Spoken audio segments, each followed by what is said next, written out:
Hello everyone, इस video के अंदर हम लोग सीखने वाले हैं hybrid from starting to end. जितनी चीज़ें बहुत ज़्यादा इंपॉर्टेंट होती हैं वो सारी चीज़ें हम लोग इस वीडियो के अंदर सीखेंगे।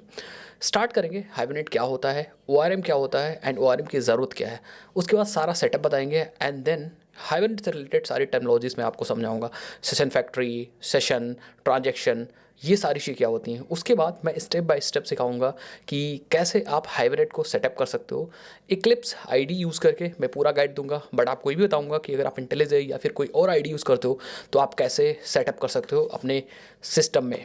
उसके बाद मैं आपको गाइड करूंगा कि एंटिटीज़ कैसे आप बनाते हो, मैपिंग्स कैसे करते हो XML के थ्रू, देन है एनोटेशंस के थ्रू, एंड देन उसको कैसे आप अपने प्रोग्राम के अंदर हाइब्रिड को यूज़ कर सकते हो एफिशिएंटली।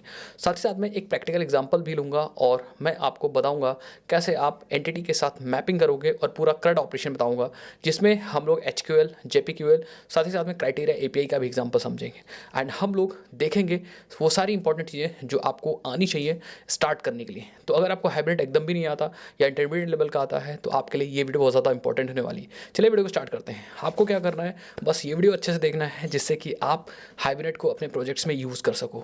नेक्स्ट वीडियो के अंदर हम JPA के बारे में बात करेंगे। अगर आप कमेंट में बताओगे, पहले आप बताइए कमेंट में कि ये वीडियो कैसा लगा। साथ ही साथ में स्प्रिंग बूट के साथ JPA और हाइब्रिड कैसे यूज़ करते हैं। अगर इस पर वीडियो चाहिए तो मैं एक क्रैश कोर्स पे बना दूंगा, बस आपको कमेंट सेक्शन में बताना है। चलो भाई वीडियो को स्टार्ट करते हैं। बस आप एक सब्सक्राइब करिए और एक लाइक, आप कहाँ से हो अपना नाम कमेंट सेक्शन में ज़रूर लिखिए। वीडियो को स्टार्ट करते हैं। तो हम लोग स्टार्ट करते हैं JPA और हाइब्रिड क्या होता है।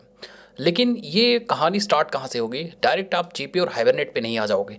सबसे पहले इस पूरी कहानी को समझने के लिए आपको स्टार्टिंग से समझना पड़ेगा। उस चीज़ को आप कैसे समझ सकते हो, मैं स्टेप बाय स्टेप आपको समझाता हूँ कि उस चीज़ को आप कैसे समझ सकते हो।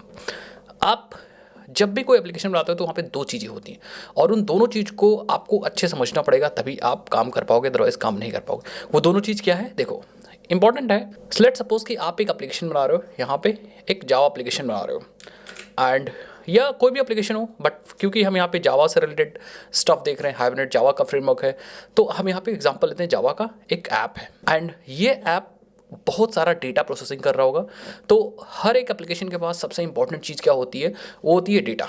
तो इस डेटा, अब डेटा मतलब वो कोई यूज़र की इन्फॉर्मेशन हो सकती है, वो कोई प्रोडक्ट की इन्फॉर्मेशन हो सकती है, वो कोई बैंक की डिटेल हो सकती है, वो अकाउंट्स की डिटेल हो सकती है, कोई भी चीज़ जो सबसे इंपॉर्टेंट है जो प्रोसेस हो रही है। और ऑब्वियसली बात, आपका बैकएंड एप्लीकेशन है तो उसको प्रोसेस करता ही करता है।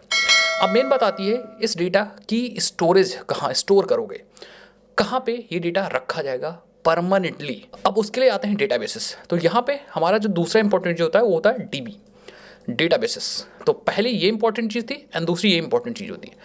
अब तीसरी जो इंपॉर्टेंट चीज़ है कि हाउ दे इंटरेक्ट, कैसे ये आपस में बात करेंगे, क्योंकि हमारा रखा डेटा है वो यहाँ पे है लेकिन स्टोर होगा यहाँ पे। आप कहानी को थोड़ा थोड़ा आप समझ रहोगे कि हमें क्या करना है, हमें अपना डेटा यहाँ से लेकर के यहाँ तक पहुँचाना है, डिपेंडिंग अपॉन द रिक्वायरमेंट कि कौन सा डेटा भेजना है, कब भेजना है, रिक्वायरमेंट टाइम, कब एप्लीकेशन सेव करना चाह रहा है, कब फेच करना चाह रहा है, एंड जब ज़रूरत हो तो डेटा को, यहाँ रखे हुए डेटा को यूज़ कर सके एप्लीकेशन।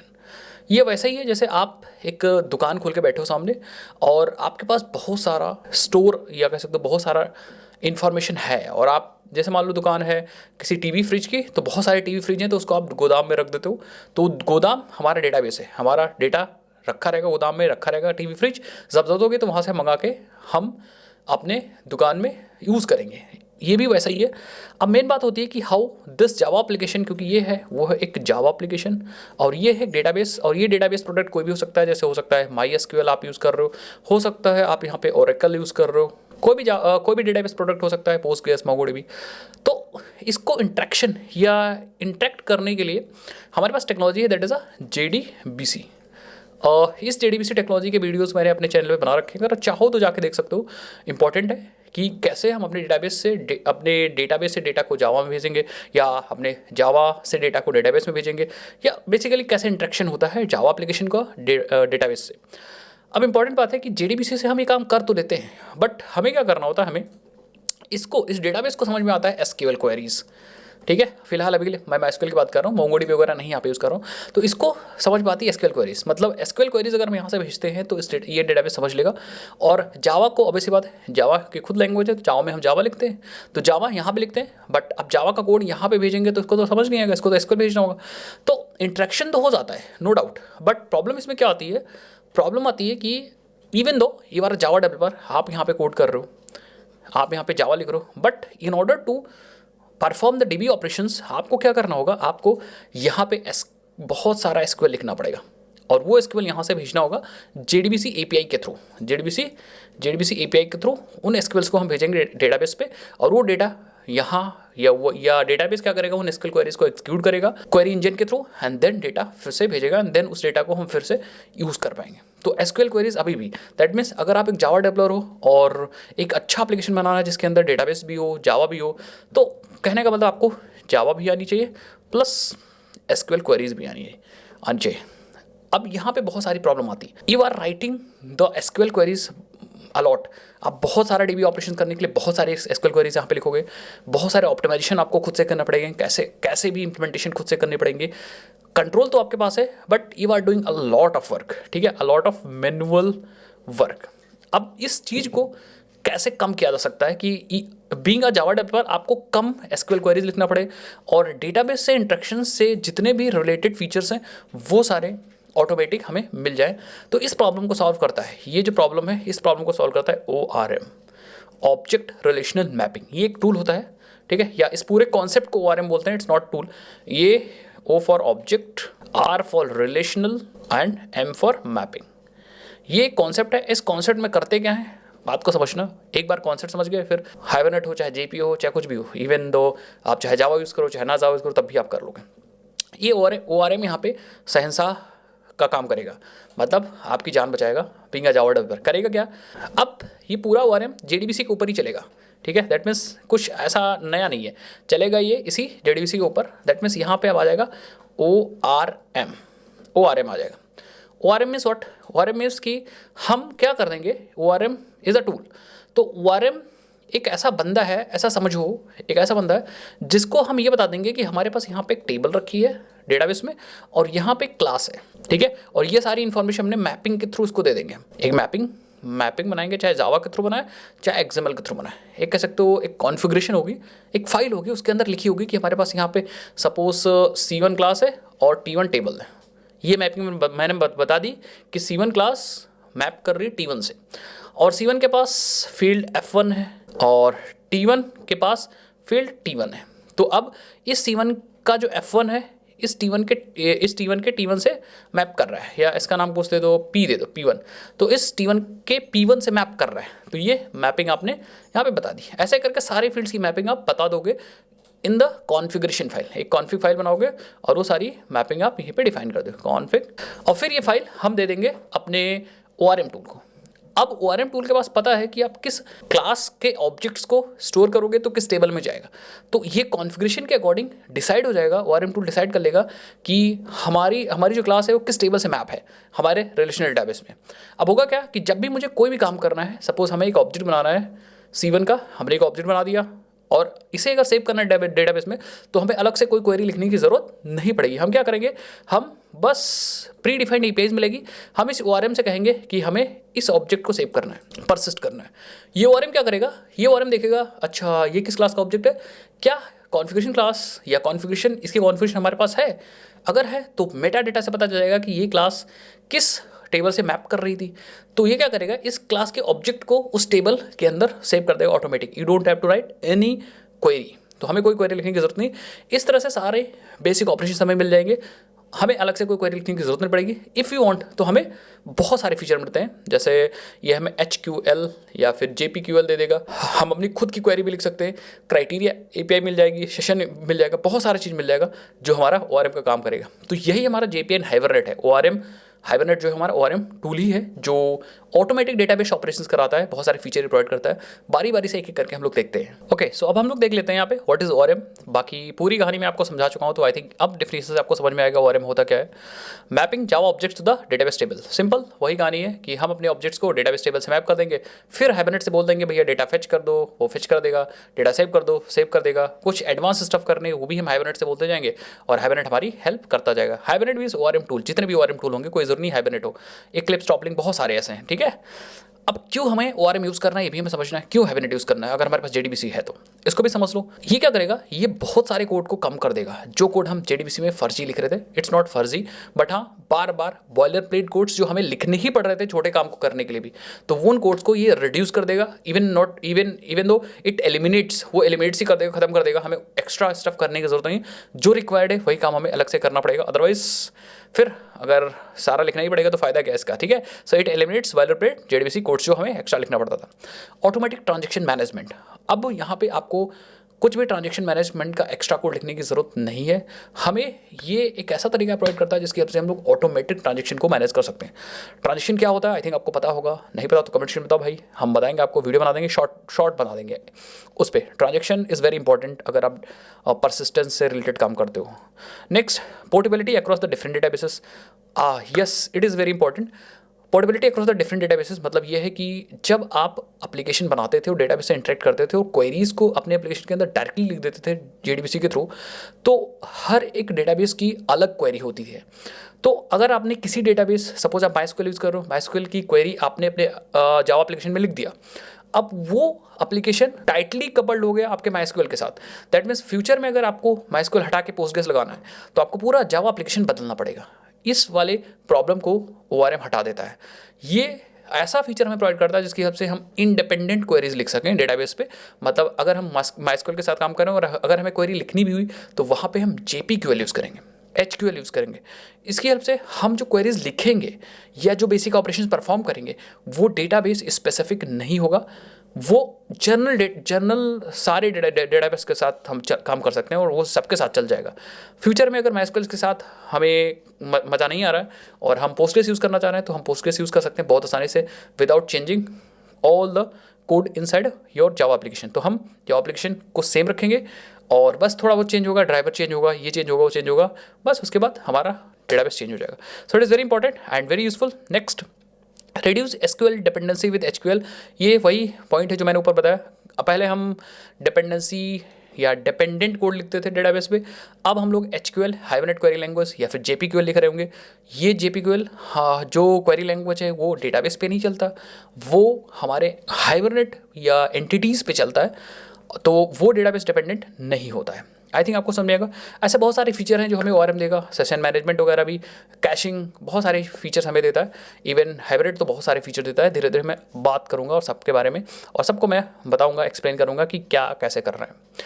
थोड़ा सा एक दो इंपॉर्टेंट और चीज़ है, जैसे JDBC, JPA एंड हाइब्रिड क्या होता है। अभी तक मैंने वीडियो के अंदर, लेक्चर के अंदर तीनों टर्म्स बार बार यूज़ किए हैं। हो सकता है बहुत सारे लोग कंफ्यूज हो गए हो कि भाई JDBC भी सर बता रहे हैं, JP बता रहे हैं, हाइबरनेट बता रहे हैं। तो थोड़ा एक एक लाइन में हम लोग समझ लेते हैं कि JDBC क्या है, JPA क्या है एंड देन हाइबरनेट किस चिड़िया का नाम है। JDBC की बात करें तो सबसे इंपॉर्टेंट है, सबसे बेस्ट टेक्नोलॉजी JDBC है। मतलब सबसे बेसिक टेक्नोलॉजी जो हमारे जावा एप्लीकेशन को डेटाबेस से कनेक्ट करती है, इंटरेक्ट करती है या इंटरेक्ट कराती है, उसे हम JDBC कहते हैं, direct database interaction using SQL। Next, JPA, API specification for ORM। अब ये जो JPA है, ये इसका पहले नाम था जावा परसिस्टेंट API। एक API है, इम्प्लीमेंटेशन नहीं, सिर्फ API है, लेकिन अभी इसका नाम चेंज हो गया है, इसका नाम हो गया जकार्ता परसिस्टेंट API। इसमें क्या है आप देखो, ये एक स्पेसिफिकेशन है, मतलब सारे रूल्स लिख दिए गए हैं और सिर्फ चीज़ें स्पेसिफाई कर दी गई हैं। इसके अंदर इम्प्लीमेंटेशन नहीं है। मतलब ये जो JPA है ये कह सकते हो तरीका है, एक स्टेप्स, सेट ऑफ स्टेप्स हैं, बता दिए गए। अब इसको करने के लिए अलग अलग टूल्स आते हैं। दैट मीन्स कि इस स्पेसिफिकेशन की इम्प्लीमेंटेशन है, हाइबरनेट है, इक्लिप्स, लिंक है, ऐसे करके बहुत सारे जो ORM टूल्स हैं वो सारे JPA को इम्प्लीमेंट करते हैं। जो JPA में लिखा गया वो काम करते हैं। तो चीज़ों को जनरलाइज करने के लिए JPA क्रिएट कर दिया गया है कि भैया जावा परसिस्टेंट API है एक ORM से रिलेटेड, और जो भी ORM टूल बनाएगा वो इन APIs को फॉलोअप करेगा, सो दैट एक कॉमन स्टैंडर्ड हो हमारे पास। तो JPA वही स्टैंडर्ड है और JPA को इम्प्लीमेंट अलग अलग ORM टूल्स करते हैं। तो अगर आपने JPA की कोडिंग की है तो you are not dependent on any ORM, आप बाद में उसको बदल भी सकते हो, आपके कोड पे कोई फ़र्क नहीं पड़ने वाला है। हाइबरनेट है, हाइबरनेट वही इम्प्लीमेंटेशन है हमारे JPA की। मतलब ये स्पेसिफिकेशन था तो हाइबरनेट हमें इस JPA की इम्प्लीमेंटेशन प्रोवाइड करता है, popular JPA implementation with the advance feature. तो हाइबरनेट हमें बहुत सारे फीचर और भी देता है, जब आप पढ़ोगे तो इसमें कैशिंग भी है और बहुत सारी चीज़ें, स्कीमा ऑपरेशंस जितने होते हैं वो सारे हैं, आप स्कीमास को ऑटोमेटिक क्रिएट कर सकते हो, और बहुत सारे बाकी जो pre defined standard database operations है वो तो है ही हैं, डायलेक्ट सपोर्ट है, बहुत सारी चीज़ें हैं अगर आप हाइब्रिड सीखते हो। आई होप आपको समझ में आ रहा है मैं क्या कह रहा हूँ। नेक्स्ट अब क्या करते हैं, डायरेक्ट हम कोड पे नहीं चलते हैं, थोड़ा सा इसका आर्किटेक्चर समझ लेते हैं कि हाइब्रिड कैसे काम करता है और कौन कौन से स्टेप्स होते हैं, उसके बाद हम लोग डायरेक्ट चलते हैं, जैसे आपको एक बार आइडिया मतलब क्लियर रहे, ऐसा ना हो वहाँ पे कन्फ्यूज़न हो। तो इसका आर्किटेक्चर यही है कि आपको पहले इस हाइब्रिड के पास कौन कौन से कंपोनेंट होते हैं, किन किन कंपोनेंट के साथ आप काम करोगे वो पता होना चाहिए। तो सबसे पहला जो कंपोनेंट है दैट इज सेशन फैक्ट्री, मतलब हाइब्रिड से रिलेटेड अगर आपको कुछ भी काम करना है तो सेशन फैक्ट्री पहले बनानी है। सेशन फैक्ट्री जो है वो हर एक एप्लीकेशन का एक ही होता है, ये हैवी ऑब्जेक्ट है, तो एक बार सेशन फैक्ट्री बनाओगे बस आपका काम हो जाएगा पूरे एप्लीकेशन में, अलग से बार बार सेशन फैक्ट्री बनाने की जरूरत नहीं। सो ये करता क्या है, सेशन फैक्ट्री हमें सेशंस बना के देता है और वो सेशन की हेल्प से हम लोग डेटाबेस ऑपरेशंस कर सकते हैं। तो पहले सेशन फैक्ट्री बनाएंगे, देन उससे हम सेशंस को क्रिएट करके और डेटाबेस ऑपरेशंस कर सकते हैं। अब आप कहोगे क्या सर पूरे एप्लीकेशन के अंदर हम मल्टीपल सेशन फैक्ट्री बनाएंगे? नहीं, ये एक इंटरव्यू क्वेश्चन भी है कि क्या आप सेशन फैक्ट्री मल्टीपल टाइम्स बनाते हो हाइब्रिड में? तो इसका जवाब है कि नहीं, ये हैवी ऑब्जेक्ट होता है, ये सिंगलटन इसका फीचर है, दैट मीन्स एक बार बनेगा बार बार यूज होगा, दैट्स इट। करेगा क्या, ये सेशंस को क्रिएट करेगा, सिंपल। नेक्स्ट जो कंपोनेंट है दैट इज अ सेशन। अब सेशन ही हमारा इंटरेक्ट कर रहा था हमारे डेटाबेस से, तो सेशन फैक्ट्री से हम बनाते हैं सेशन, और सेशन क्या करेगा, इंटरेक्ट विद डीबी, यही हमारा इंटरेक्शन होता है। अगर आपको इंटरेक्ट करना है कभी भी हाइब्रिड का यूज़ करके अपने डेटाबेस से, तो आपको सेशन क्रिएट करना पड़ेगा, और सेशन कहाँ से बनेगा, सेशन फैक्ट्री से बनेगा। ये लाइट वेट है, शॉर्ट लिव्ड है, मतलब जब आपको ज़रूरत है तो आप मल्टीपल सेशंस बना के काम कर सकते हो। लाइट वेट है, कोई दिक्कत नहीं, मल्टीपल बनाओ कोई इशू नहीं, बट सेशन फैक्ट्री एक ही होगी। Next yes, transaction. आप क्या कर सकते हो, सेशन की हेल्प से ट्रांजेक्शन को ओपन कर सकते हो और देन कमिट कर सकते हो, और बीच में जितने ऑपरेशंस करोगे वो सारे सिंगल ट्रांजेक्शन के अंदर आ जाएंगे। तो कभी भी आपको कोई राइट ऑपरेशन करना है या कुछ ट्रांजेक्शन से रिलेटेड काम करना है तो आप ट्रांजेक्शन का यूज़ करके ट्रांजेक्शन को ओपन करके अपना ऑपरेशन परफॉर्म करके देन आप ट्रांजेक्शन को क्लोज या कमिट कर सकते हो, या रोल बैक वगैरह के फीचर्स आपको ये ट्रांजेक्शन के बेसिकली सारे फीचर ये आपको प्रोवाइड कर देगा। क्वेरी एंड क्राइटेरिया पे इट इज़ वेरी इंपॉर्टेंट, वैसे तो इंपॉर्टेंट तो सारे। क्वेरी एंड क्राइटेरिया एपीआई की हेल्प से आप डेटा फेचिंग को थोड़ा सा और आसान बनाते हो और डेटा आप इफेक्टिवली फेच कर सकते हो। क्वेरी है, क्राइटेरिया एपीआई, इन सब का हम लोग फ्यूचर में यूज़ करेंगे अभी इस एप्लीकेशन के अंदर, या जो ट्यूटोरियल बनाएंगे उसमें लोग देखेंगे कैसे आप क्वेरी और क्राइटेरिया एपीआई यूज़ कर सकते हो, और इसकी हेल्प से बहुत कॉम्प्लेक्स डेटा को भी आप फेच कर सकते हो, ज्वाइन हो गया, प्रोजेक्शन हो गया, बहुत सारी चीज़ें यूज़ कर सकते हो। हाइब्रिड कॉन्फ़िगरेशन एक फ़ाइल होती है hibernate.cfg.xml फाइल, इस फाइल को आप अपने एप्लीकेशन के अंदर रखते हो और इसके अंदर क्या लिखते हो, आप कॉन्फ़िगरेशन लिखते हो, अपने डेटाबेस की कॉन्फ़िगरेशन हो गई, आप अपने हाइब्रिड की कॉन्फ़िगरेशन हो गई, कौन कौन सी क्लासेस आप मैनेज करना चाह रहे हो हाइब्रिड के थ्रू, वो सब इस फाइल के अंदर रखते हो, देन इसी फाइल को अपने हाइब्रिड को दे देते हो, इसी फाइल को वो रीड करता है। So this file is also very important. I hope आपको समझ में आएगा मैं क्या कह रहा हूँ। नेक्स्ट, अब एक फ्लो क्या होता है, इस चीज़ को भी आप समझ लीजिए कि फ्लो कैसे काम करता है, क्या होता है। तो सबसे पहले आपको क्या करना है, आपको हाइब्रिड कॉन्फ़िगरेशन फाइल को लोड करनी है, सो दैट हाइब्रिड को पता चल जाए कि कौन सी कॉन्फ़िगरेशन हमें कैसे की गई है, उस कॉन्फ़िगरेशन के अकॉर्डिंग ही हाइब्रिड काम करेगा। तो हाइब्रिड फाइल आपको बनानी है, देन सबसे पहले आपको हाइब्रिड कॉन्फ़िगरेशन लोड करानी है, फिर कोई भी डेटा ऑपरेशन परफॉर्म करना है तो आपको सेशन फैक्ट्री क्रिएट करनी है, और वो सिंगलटन होना चाहिए, एक बार ही क्रिएट होना चाहिए, बार बार मल्टीपल टाइम्स उस एप्लीकेशन में यूज़ तो कर सकते हो, बट एक बार ही वो क्रिएट होगा, दैट इज़ अ सिंगलटन। फिर आप सेशन को ओपन करो, देन आप ट्रांजेक्शन को बिगिन करो, अपना जो भी क्रेड ऑपरेशन वगैरह करना है वो करो, उसके बाद आप ट्रांजेक्शन को कमिट कर दो, so that database changes reflect कर जाए, उसके बाद सेशन को आप क्लोज कर दो, एंड हियर वी गो, आपका काम हो चुका। सेशन फैक्ट्री क्लोज करने की जरूरत नहीं, क्योंकि वो सिंगलटन ऑब्जेक्ट है, दोबारा भी यूज़ होगा तो कोई दिक्कत नहीं। आई होप आपको समझ में आएगा। अब पूरा थ्योरी आई थिंक हो गया ऑलमोस्ट। अब हम लोग क्या करते हैं, चलते प्रैक्टिकल करते हैं और फिर समझते हैं, कुछ प्रोजेक्ट वगैरह बनाते हैं और समझते हैं कि कैसे हम एक्चुअल प्रोजेक्ट के अंदर हाइब्रिड को यूज़ कर सकते हैं। तो अब हम लोग करते हैं प्रैक्टिकल हाइब्रिड का, और ये देखते हैं कि कैसे हमें अपने प्रोजेक्ट के अंदर हाइब्रिड को यूज़ करना है। सबसे ज़्यादा यही सारे इंपॉर्टेंट स्टेप्स हैं, और हाइब्रिड के कॉन्सेप्ट को समझ के तभी हम एडवांस, चाहे वो स्प्रिंग बूट का प्रोजेक्ट हो या किसी और जावा के फ्रेमवर्क का प्रोजेक्ट हो जहाँ हम हाइब्रिड या जीपी यूज़ करना चाह रहे हैं, उसको यूज़ कर सकते हैं जब हमें ये चीज़ें समझ में आएंगी। तो सिर्फ थोड़ी देर के बाद है, आप समझो एंड हम लोग करते हैं यहाँ पे।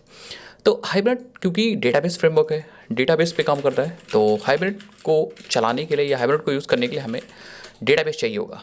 तो मैं ऐसा अज्यूम करूँगा कि आपके पास यहाँ पे, ठीक है, एक डेटाबेस ऑलरेडी है।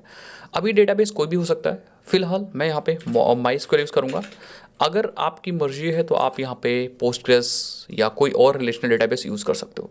तो एग्जांपल के लिए मैंने यहाँ पे MySQL मान लिया और MySQL आपके सिस्टम के अंदर इंस्टॉल होना चाहिए। तो ये सिस्टम के अंदर इंस्टॉल होना चाहिए। आपको कैसे इंस्टॉल करना है अगर आप लोग कहोगे तो इसकी मैं अलग से वीडियो बना दूंगा, बट मुझे लगता नहीं कि इसकी इंस्टॉलेशन की वीडियो मुझे अलग से बनानी पड़ेगी। भाई इतने तो आप स्मार्ट हो ही कि आप वीडियो तो बना ही इसके, आप इंस्टॉलेशन तो कर लोगे विदाउट वीडियो।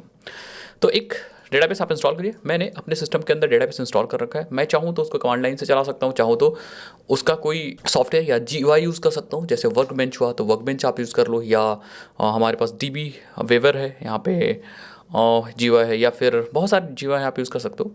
तो फिलहाल हमारे पास यहाँ पे एक वर्कबेंच है। मैं वर्कबेंच को चलाता हूँ। ये रहा हमारा वर्कबेंच एंड यस लॉगिन करेंगे और हमारे यहाँ पे लॉगिन हो चुका है।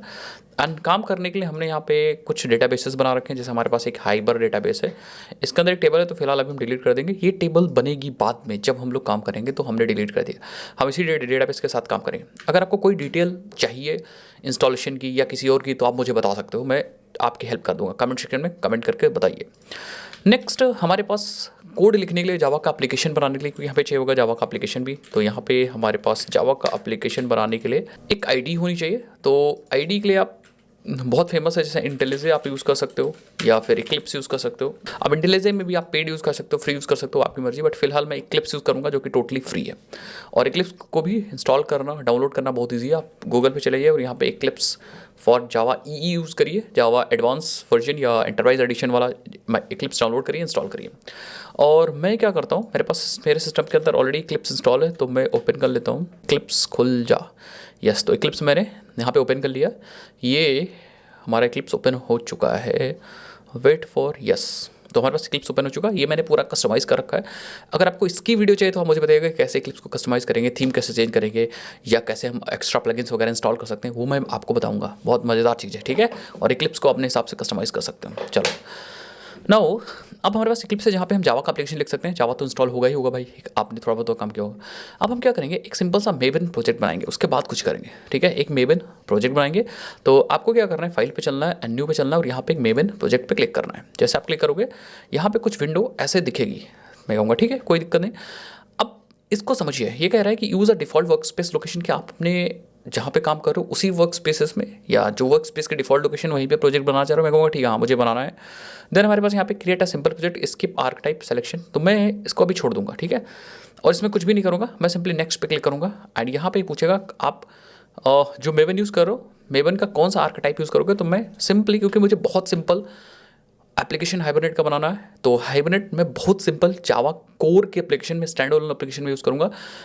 हालांकि आप वेब में भी यूज़ कर सकते हो हाइबरनेट को, कहीं भी यूज़ कर सकते हो, बट फिलहाल मैं यहाँ पे यूज़ करूँगा। सबसे इंपॉर्टेंट देखिए, maven arc type quick start को सेलेक्ट करूँगा, और ये इंटरनल में है। तो अगर आप ऑल पे है, ढूंढ नहीं पा रहे हो, तो यहाँ सेलेक्ट करके इसको इंटरनल पे करिएगा एंड देन आप क्विक स्टार्ट करिए। नीचे आओगे तो वेब ऐप भी है, बट फिलहाल मैं क्विक स्टार्ट को सेलेक्ट करूँगा एंड देन नेक्स्ट पे क्लिक करूँगा। अभी आपसे कुछ इन्फॉर्मेशन मांगेगा, उस इन्फॉर्मेशन को डाल दीजिए कि ग्रुप ID com.hyber या com.lcwd.hyber एंड देन यहाँ लिखते हैं हाइबरनेट क्रैश कोर्स, जिससे पता चले भाई कि ये प्रोजेक्ट हमने क्रैश कोर्स के दौरान बनाया था। बाकी पैकेज का नाम पूछ रहा है, तो पैकेज का नाम मैं वही यूज़ करूँगा जो हमारी ग्रुप ID है। फिलहाल बस, और कुछ भी हमें कुछ करने की ज़रूरत नहीं है। बाकी आप प्रॉपर्टीज़ वगैरह कुछ ऐड करना कर सकते हो, बट फिलहाल मैं यहाँ पे फिनिश बटन पे क्लिक करूँगा। जैसे फिनिश बटन पे क्लिक करूँगा, प्रोजेक्ट हमारा बनने के लिए इनिशिएट हो जाएगा। और अगर आपसे कुछ यस वगैरह पूछता है तो आप वाई दबा के यस कर सकते हो। ये देखिए, तो हम यहाँ पे वाई करेंगे, एंटर कर देंगे, you will C build success. And build के बाद आपके पास यहाँ पे देखोगे तो यहाँ पे हाइबरनेट क्रैश कोर्स आ जाएगा। अगर थोड़ा टाइम लगेगा बिल्डिंग वगैरह में, तो थोड़ा सा वेट कर लीजिएगा। एंड उसके बाद आप देखोगे हाइबरनेट क्रैश कोर्स आ जाएगा। एंड हियर वी गो, ठीक है। आपके पास src/main/java आ चुका है, com.lcw.hyber आ चुका है, देन आपके पास app.java आ चुका है। ये हमारी मेन क्लास है। एंड इक्लिप्स को मैंने पूरा कस्टमाइज़ कर रखा है। कैसे कस्टमाइज़ करना है, अच्छा लगा ना भाई, जहाँ आप काम कर रहे हो वहाँ पे थोड़ा तगड़ी चीज़ लगे ना, अदरवाइज़ मतलब मज़ा नहीं आएगा ना। तो ये हमने कस्टमाइज़ कर रखा है, ये हमारी मेन एप्लीकेशन है। एंड इसको हम जाके सिंपली रन कर सकते हैं, और run as a Java application, you will see yes hello Java. And then यहाँ पे हम अपनी कोड कर सकते हैं, जैसे we are going to learn Hibernate ORM tool and then simply आप इस बटन पे क्लिक करके यहाँ पे अपने प्रोजेक्ट को रन कर सकते हैं। समझ गए? तो इस हिसाब से काम करें। बाकी हमारे पास इस प्रोजेक्ट के अंदर हम pom.xml में अपनी डिपेंडेंसी सारी ऐड करेंगे, जितनी डिपेंडेंसी ऐड करनी होगी, कुछ XML फाइल बनानी होगी तो वो बनाएंगे। एंड देन अगर if you want to write some test cases तो आप यहाँ पे हमारे पास टेस्ट के लिए भी अगर आप देखोगे यहाँ पे तो आई थिंक यस हमारे पास ऐप टेस्ट ये वाला फोल्डर टेस्ट के लिए, ये वाला फोल्डर हमारा जावा के लिए।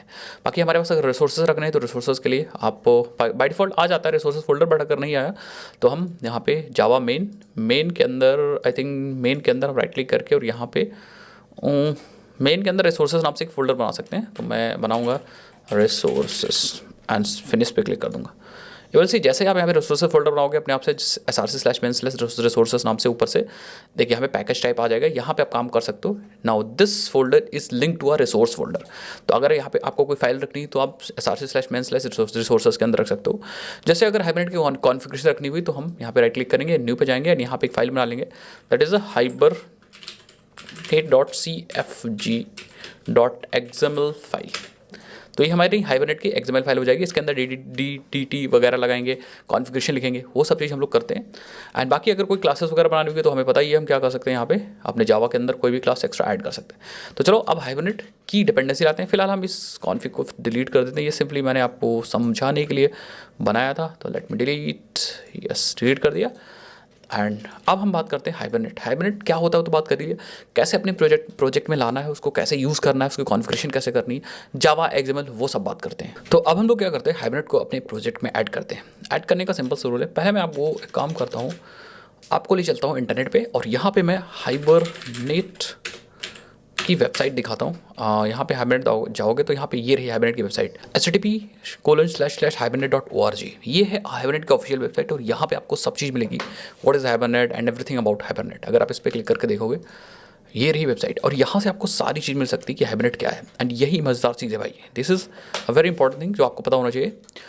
हाइबरनेट इज़ एवरीथिंग डेटा, मतलब इन्होंने एक टैगलाइन अपना दे रखा है, hibernate is everything data more than and ORM discover the hibernate Galaxy. तो ORM से ज़्यादा फीचर ये प्रोवाइड करता है। तो जैसे hibernate ORM, hibernate search, hibernate validator and और भी चीज़ें हैं ORM से एक्स्ट्रा। तो बट फिलहाल we are interested in Hibernate ORM, तो हाइबरनेट ORM पे मैं क्लिक करूँगा एंड यहाँ पे आप देखोगे तो पूरी डिटेल उन्होंने दे रखी है, ऑब्जेक्ट रिलेशनल मैपिंग क्या होती है। Hibernate makes relational data visible to the program written in Java in natural and typing safe form, making it easy to write complex queries and work with their result, letting the program easily synchronize the changes. तो ये सारा काम करता है। Respecting the ACID properties for the of the transactions and बहुत सारी चीज़ें। Jakarta persistent API compatibility भी इन्होंने बता रखी है। Right along side of its own native API, hibernate provide an implementation of Jakarta persistent specification. In fact, the first version of JPA was inspired by the success of the Hibernate 2. The Hibernate was the major influence of the। तो basically ये JPA की compatibility भी देता है। तो इनका तो मानना है ये सब चीज़ें, तो आप इसको पढ़ सकते हो, बट हमें तो फिलहाल इसको यूज़ करना है। तो इसको यूज़ करने के लिए हम आई थिंक डॉक्यूमेंटेशन पे जा सकते हैं और ये डेवलपमेंट है तो लेटेस्ट स्टेबल है 6.6, इस पर क्लिक करेंगे एंड विल सी यहाँ पे आ जाते हैं। इन्होंने बहुत सारे गाइड दे रखी है but we are interested in Hibernate 6 guide देखते हैं ज़रा। तो yes this is Hibernate guide, यहाँ से आप सारी चीज़ पढ़ सकते हो। So this is very important. इसका लिंक मैं आपको नीचे इस वीडियो के डिस्क्रिप्शन बॉक्स में दे दूंगा, वहाँ से आप जाके एक्सेस करो। एंड अगर आप ये सारी चीज़ कर लेते हो तो हाइबरनेट के आप मास्टर बन जाओगे, ठीक है। बट फिलहाल मैं क्या करता हूँ, हमें आपको चीज़ें सिखाने के लिए बहुत सिंपल काम करना पड़ेगा। हम क्या करेंगे अपने प्रोजेक्ट में हाइबरनेट को ऐड करने के लिए, we will add Hibernate dependency in our project, dependency in our project. अब वो कौन सी डिपेंडेंसी है इसको हम समझ सकते हैं कैसे, आप देखते जाइए, ठीक है। हम यहाँ पे सर्च करेंगे हाइबरनेट मेवन और हाइबरनेट मेवन, ये देखिए हाइबरनेट कोर मुझे मिल जाएगा क्योंकि हमें अभी कोर से ही काम करना है। तो आप इन्होंने देखो ये बता रहे हैं कि org.hibernate.orm and Hibernate core. Now this artifact was move to this. तो इन्होंने बता रखा है कि कौन सा आर्टिफैक्ट किस पे मूव कर चुका है। बट फिलहाल अभी हम लोग 7 नहीं, we are going to use a latest version, तो हम 6.6.9 फाइनल यूज़ करेंगे, ठीक है। फ्यूचर में जब आप यूज़ करोगे तो आप देखो ये हाइब्रिड कोर पे ये मूव कर चुका है, ठीक है। अगर मैं देखो क्लिक करूँ, यस, ठीक है। तो ये 7.7.0 बीटा 4 वाला वर्जन, तो ये अंडर डेवलपमेंट है। But I am going to use Hibernate 6 final version, yes. This new artifact, तो हम ये नया आर्टिफैक्ट है हमारा org.hibernate.orm।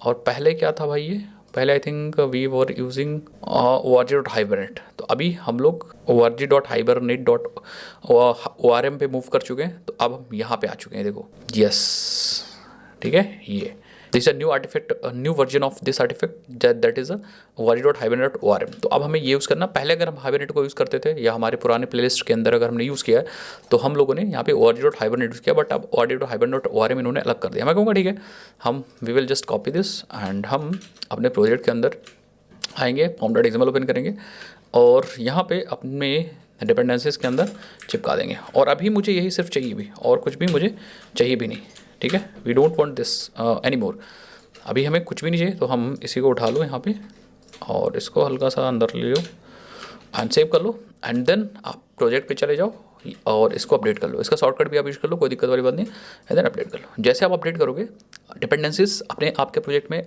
आ जाएंगी। मैं दिखाता हूँ, अगर आप यहाँ मेवन डिपेंडेंसीज में आओगे, ओपन करोगे, you will get all the maven related dependencies, hibernate related dependencies, hibernate core, Jakarta persistent API हमारे पास आ चुकी है, जकार्ता ट्रांजेक्शन API आ चुकी है, JBoss लॉगिंग, और ये सारी इंपॉर्टेंट डिपेंडेंसीज हमारे पास आ चुकी हैं। अगर आप देखना चाह रहे हो तो आप लाइव देख सकते हो। लाइव मीन्स व्हाट, कि अगर आप इसको हटा देते हो, सेव कर लेते हो, यस सारी डिपेंडेंसी गायब हो गई, फिर से आप सेव करते हो, सारी डिपेंडेंसी आ गई। तो बेस्ड ऑन आप जो ऐड कर रहे हो वो आप यहाँ पे डिपेंडेंसीज आपके प्रोजेक्ट में मिलेंगी, उनको आप यूज़ कर पाओगे। अगर मैं बाकी बात करूँ तो हमें और भी डिपेंडेंसीज लानी होगी, जैसे for example we are working with MySQL database, तो हमें MySQL डेटाबेस की डिपेंडेंसी भी लानी होगी। तो यहाँ पे हम MySQL मेवन सर्च करेंगे और MySQL कनेक्टर ले आएंगे। तो ये भी मूव हो चुकी है, मूव टू com.mysql। तो मैं कहूँगा ठीक है, चलते हैं नए वाले पे and we are using I think 8 version, तो हमें भी 8 वर्जन यूज़ करेंगे, 8.4 यूज़ कर लो, ठीक है।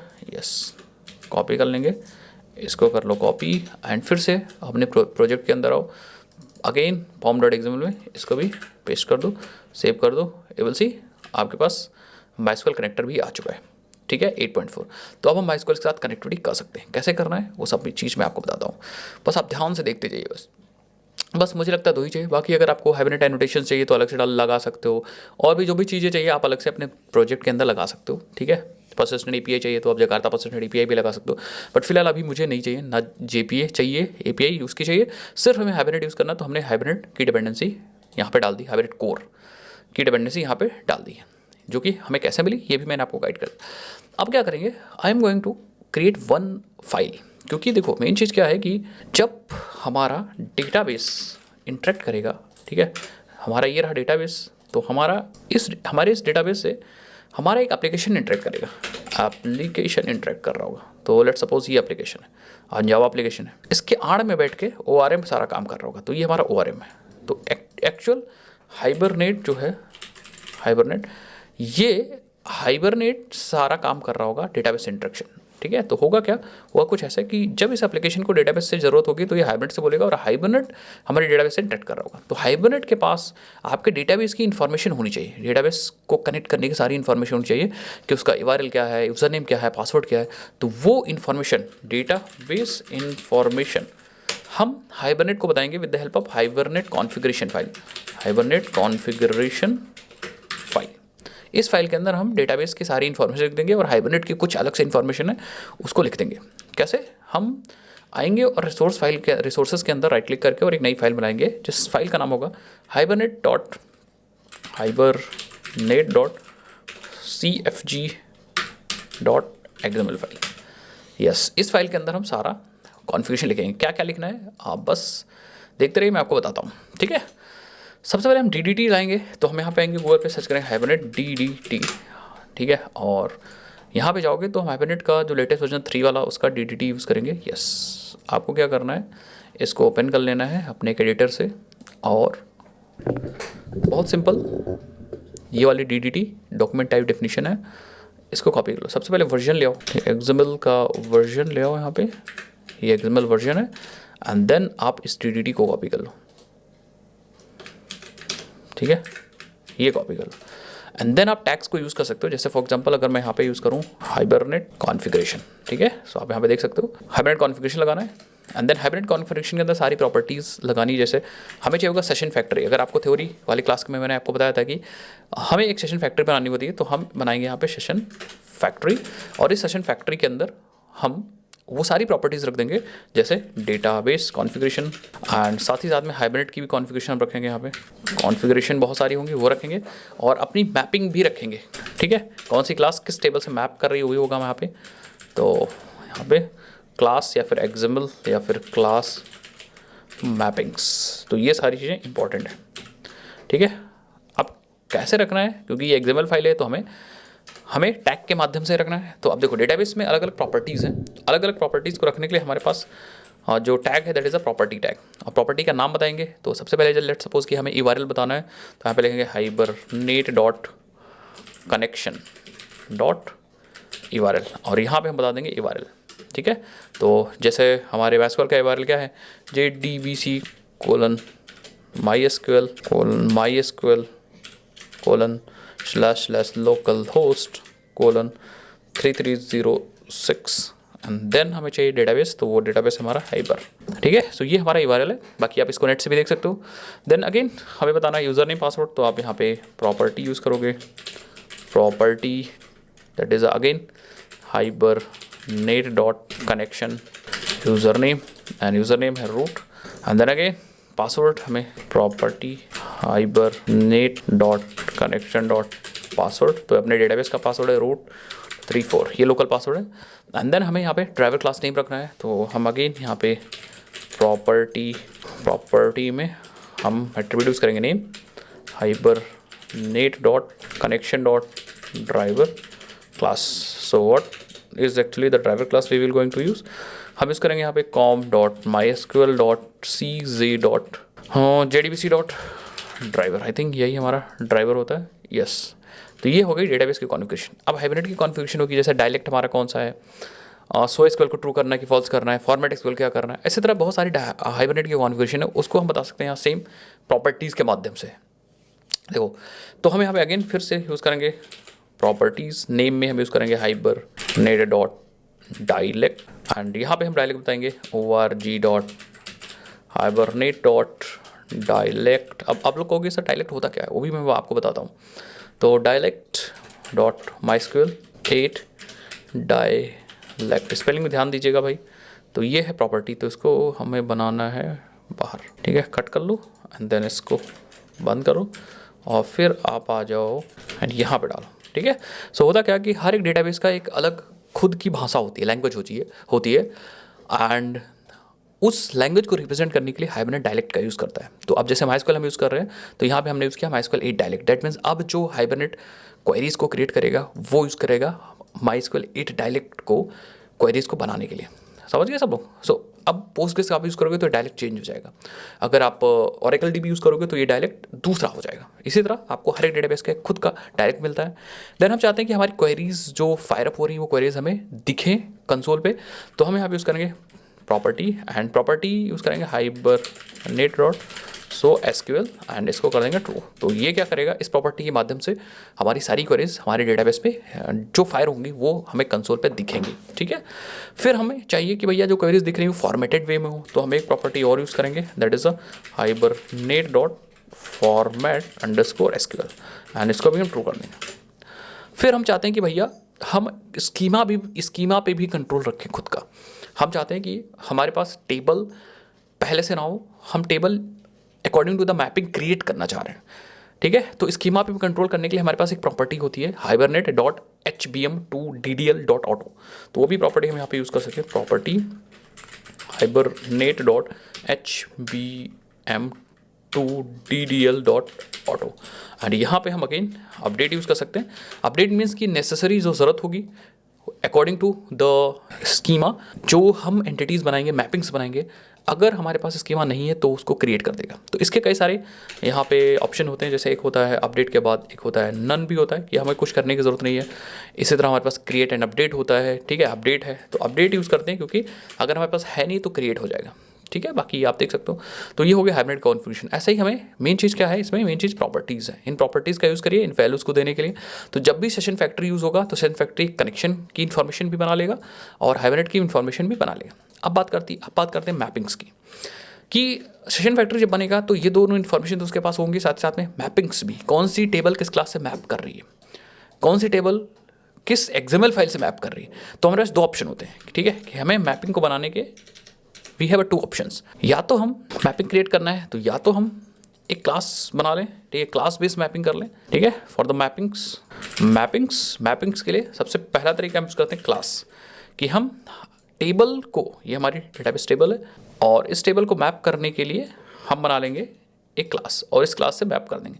मतलब इस टेबल के जितने भी कॉलम्स होंगे इस क्लास के फील्ड से मैप हो जाएंगे, एंड देन उस XML फाइल का यूज़ कर सकते हैं, ठीक है, काम करने के लिए डायरेक्टली। और ये क्लास तो बनाना ही पड़ेगा XML में भी, बट यहाँ पे क्लास के साथ एक्चुअली हम यूज़ करते हैं एनोटेशंस, ठीक है, एनोटेशंस यूज़ करते हैं, ठीक है, टू मैप। दूसरा तरीका है कि हम क्या यूज़ करें, हम XML फाइल यूज़ करें। इसमें भी आपको क्लास बनाना पड़ेगा, बट वो एनोटेशंस नहीं यूज़ करने पड़ेंगे, एंड देन XML फाइल में हमें बता देंगे क्लास के कौन सी प्रॉपर्टी टेबल के कौन सी प्रॉपर्टी से मैप हो रही है। तो यहाँ पे ये हम लोग करते हैं मैपिंग्स। तो अब देखो, सिंपल और ज़्यादा जो यूज़ होता है that is a class based work, annotation based work. अगर आप हाइबरनेट वगैरह को जीपे के साथ अगर स्प्रिंग बूट में भी यूज़ करोगे तो वहाँ पे आप ये क्लास बेस्ड वाला ही काम करोगे, ठीक है। सो हम लोग यही यूज़ करते हैं। XML फाइल जितने भी कॉन्फ़िगरेशन हो मैंने आपको अपनी प्लेलिस्ट के अंदर बता रखा है। एक हाइबरनेट की पूरी प्लेलिस्ट हमने बना रखी थी, यूट्यूब पे रखी है, उसके लिंक मैं आपको नीचे डिस्क्रिप्शन बॉक्स में दे दूंगा। उसके अंदर सारी XML फाइल बेस्ड काम कर रखा है हम लोगों ने, ठीक है, XML फाइल बेस्ड काम कर रखा है। तो वहाँ से आप ये देख सकते हो। फिलहाल इस वीडियो या इस क्रैश कोर्स के लिए हम लोग क्लास बेस्ड वर्क करते हैं, ठीक है। हमें सिंपली क्या करना है, सपोज हमें मैपिंग करनी क्लास बेस्ड, तो हम यहाँ पे यूज़ कर सकते हैं मैपिंग्स नाम का एक टैग, और इस मैपिंग्स नाम के टैग के अंदर हम यहाँ पे रिसोर्स बता सकते हैं।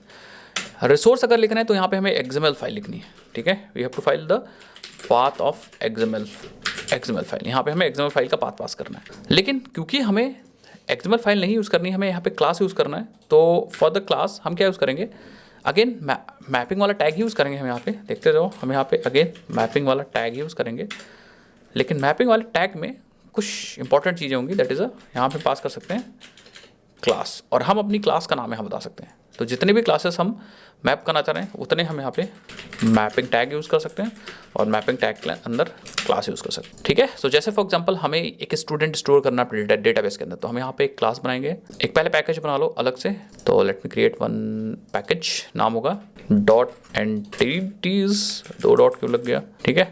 और इस डॉट एंटिटीज़ के अंदर हम लोग राइट क्लिक करते हैं और एक नई क्लास बना लेते हैं, दैट है स्टूडेंट क्लास।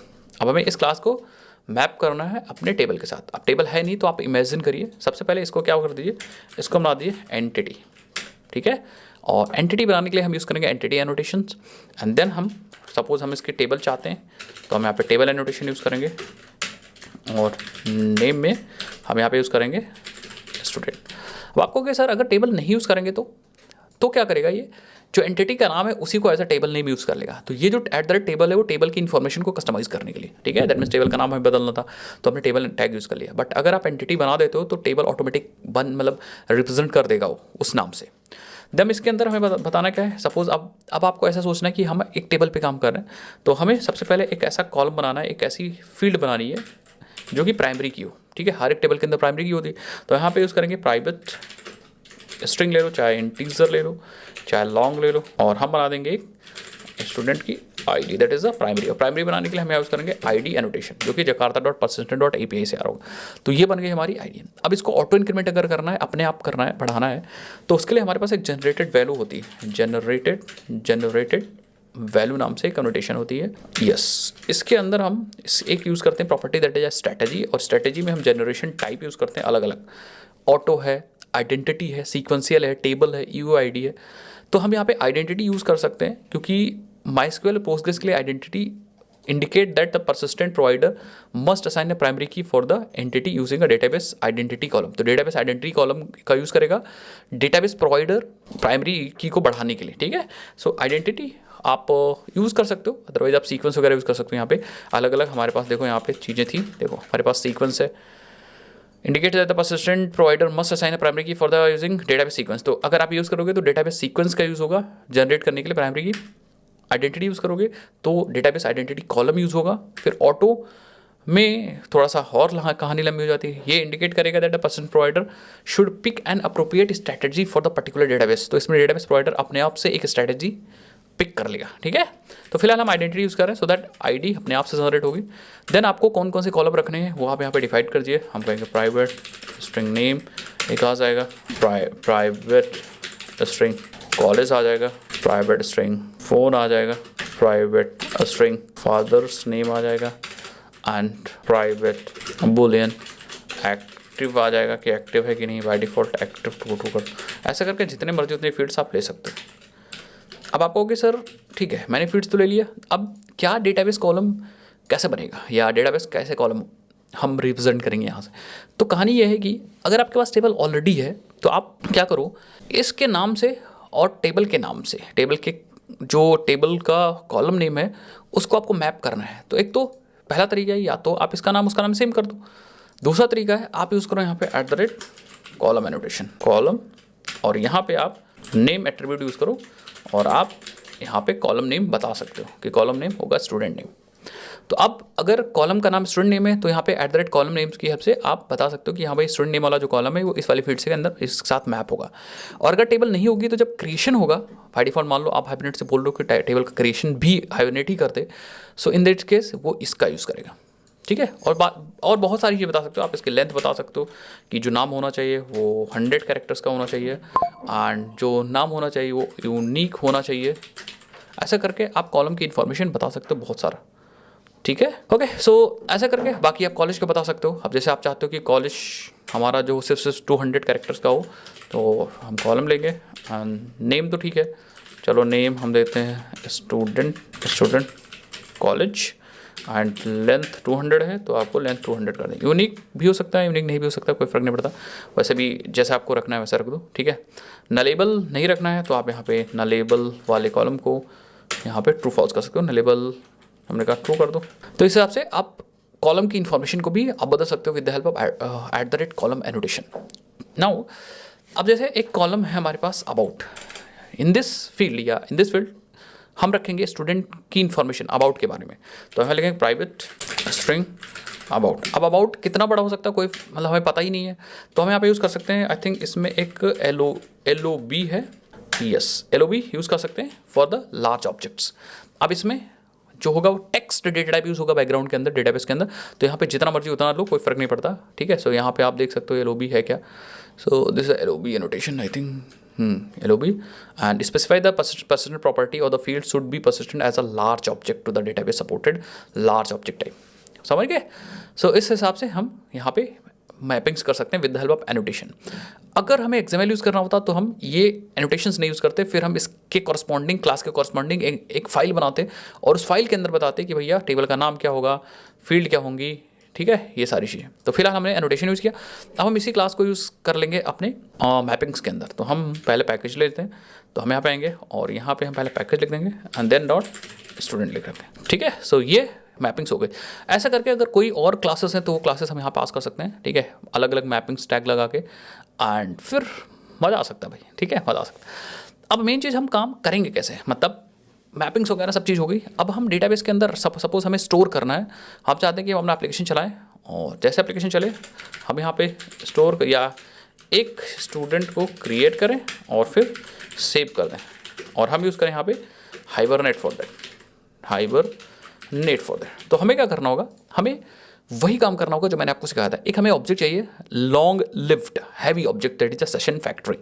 उसके लिए हमें एक यहाँ पे मेहनत करेंगे भाई, एक हम क्लास बनाएंगे जो हमें सेशन फैक्ट्री को प्रोवाइड करेगा।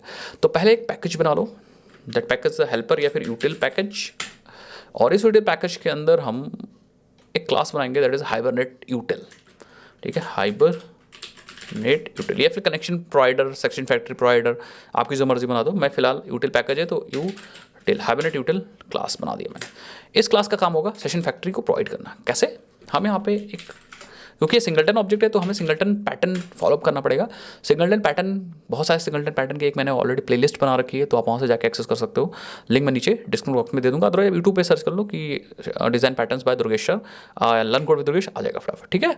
सो हम यहाँ पे यूज़ करेंगे प्राइवेट स्टैटिक, क्योंकि सिंगल ऑब्जेक्ट चाहिए एंड नाम उसका टाइप होगा बेसिकली सेशन फैक्ट्री, जो कि आ रहा है org.hibernate से, चीज़ याद रखिएगा। And session factory by default null हो जाएगी, क्योंकि स्टैटिक वेरिएबल की वैल्यू अपने आप से नल हो जाएगी। लेकिन स्टैटिक वेरिएबल क्रिएट कैसे करेंगे? हाउ?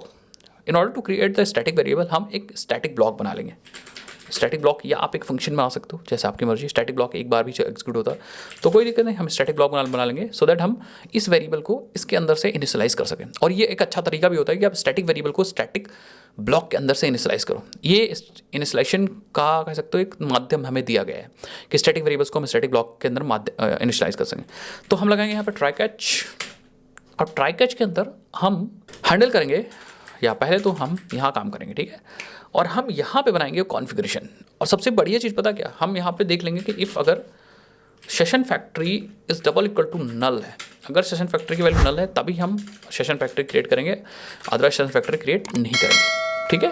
अब यहाँ बनाएंगे कैसे, हम यूज़ करेंगे यहाँ पे न्यू, एक होती है कॉन्फ़िगरेशन क्लास, सो दैट हम कॉन्फ़िगरेशन प्रोवाइड कर सकें। तो हम यहाँ यूज़ करेंगे new configuration, yes, and then हम कॉल करेंगे कॉन्फ़िगर मेथड, सो दैट ये कॉन्फ़िगर हो जाए। और इसके अंदर हम hibernate.cfg.xml फाइल अपनी पास करेंगे, वही XML फाइल पास करेंगे। एंड देन यहाँ पे एक ऑप्शन है बिल्ड सेशन फैक्ट्री, यस।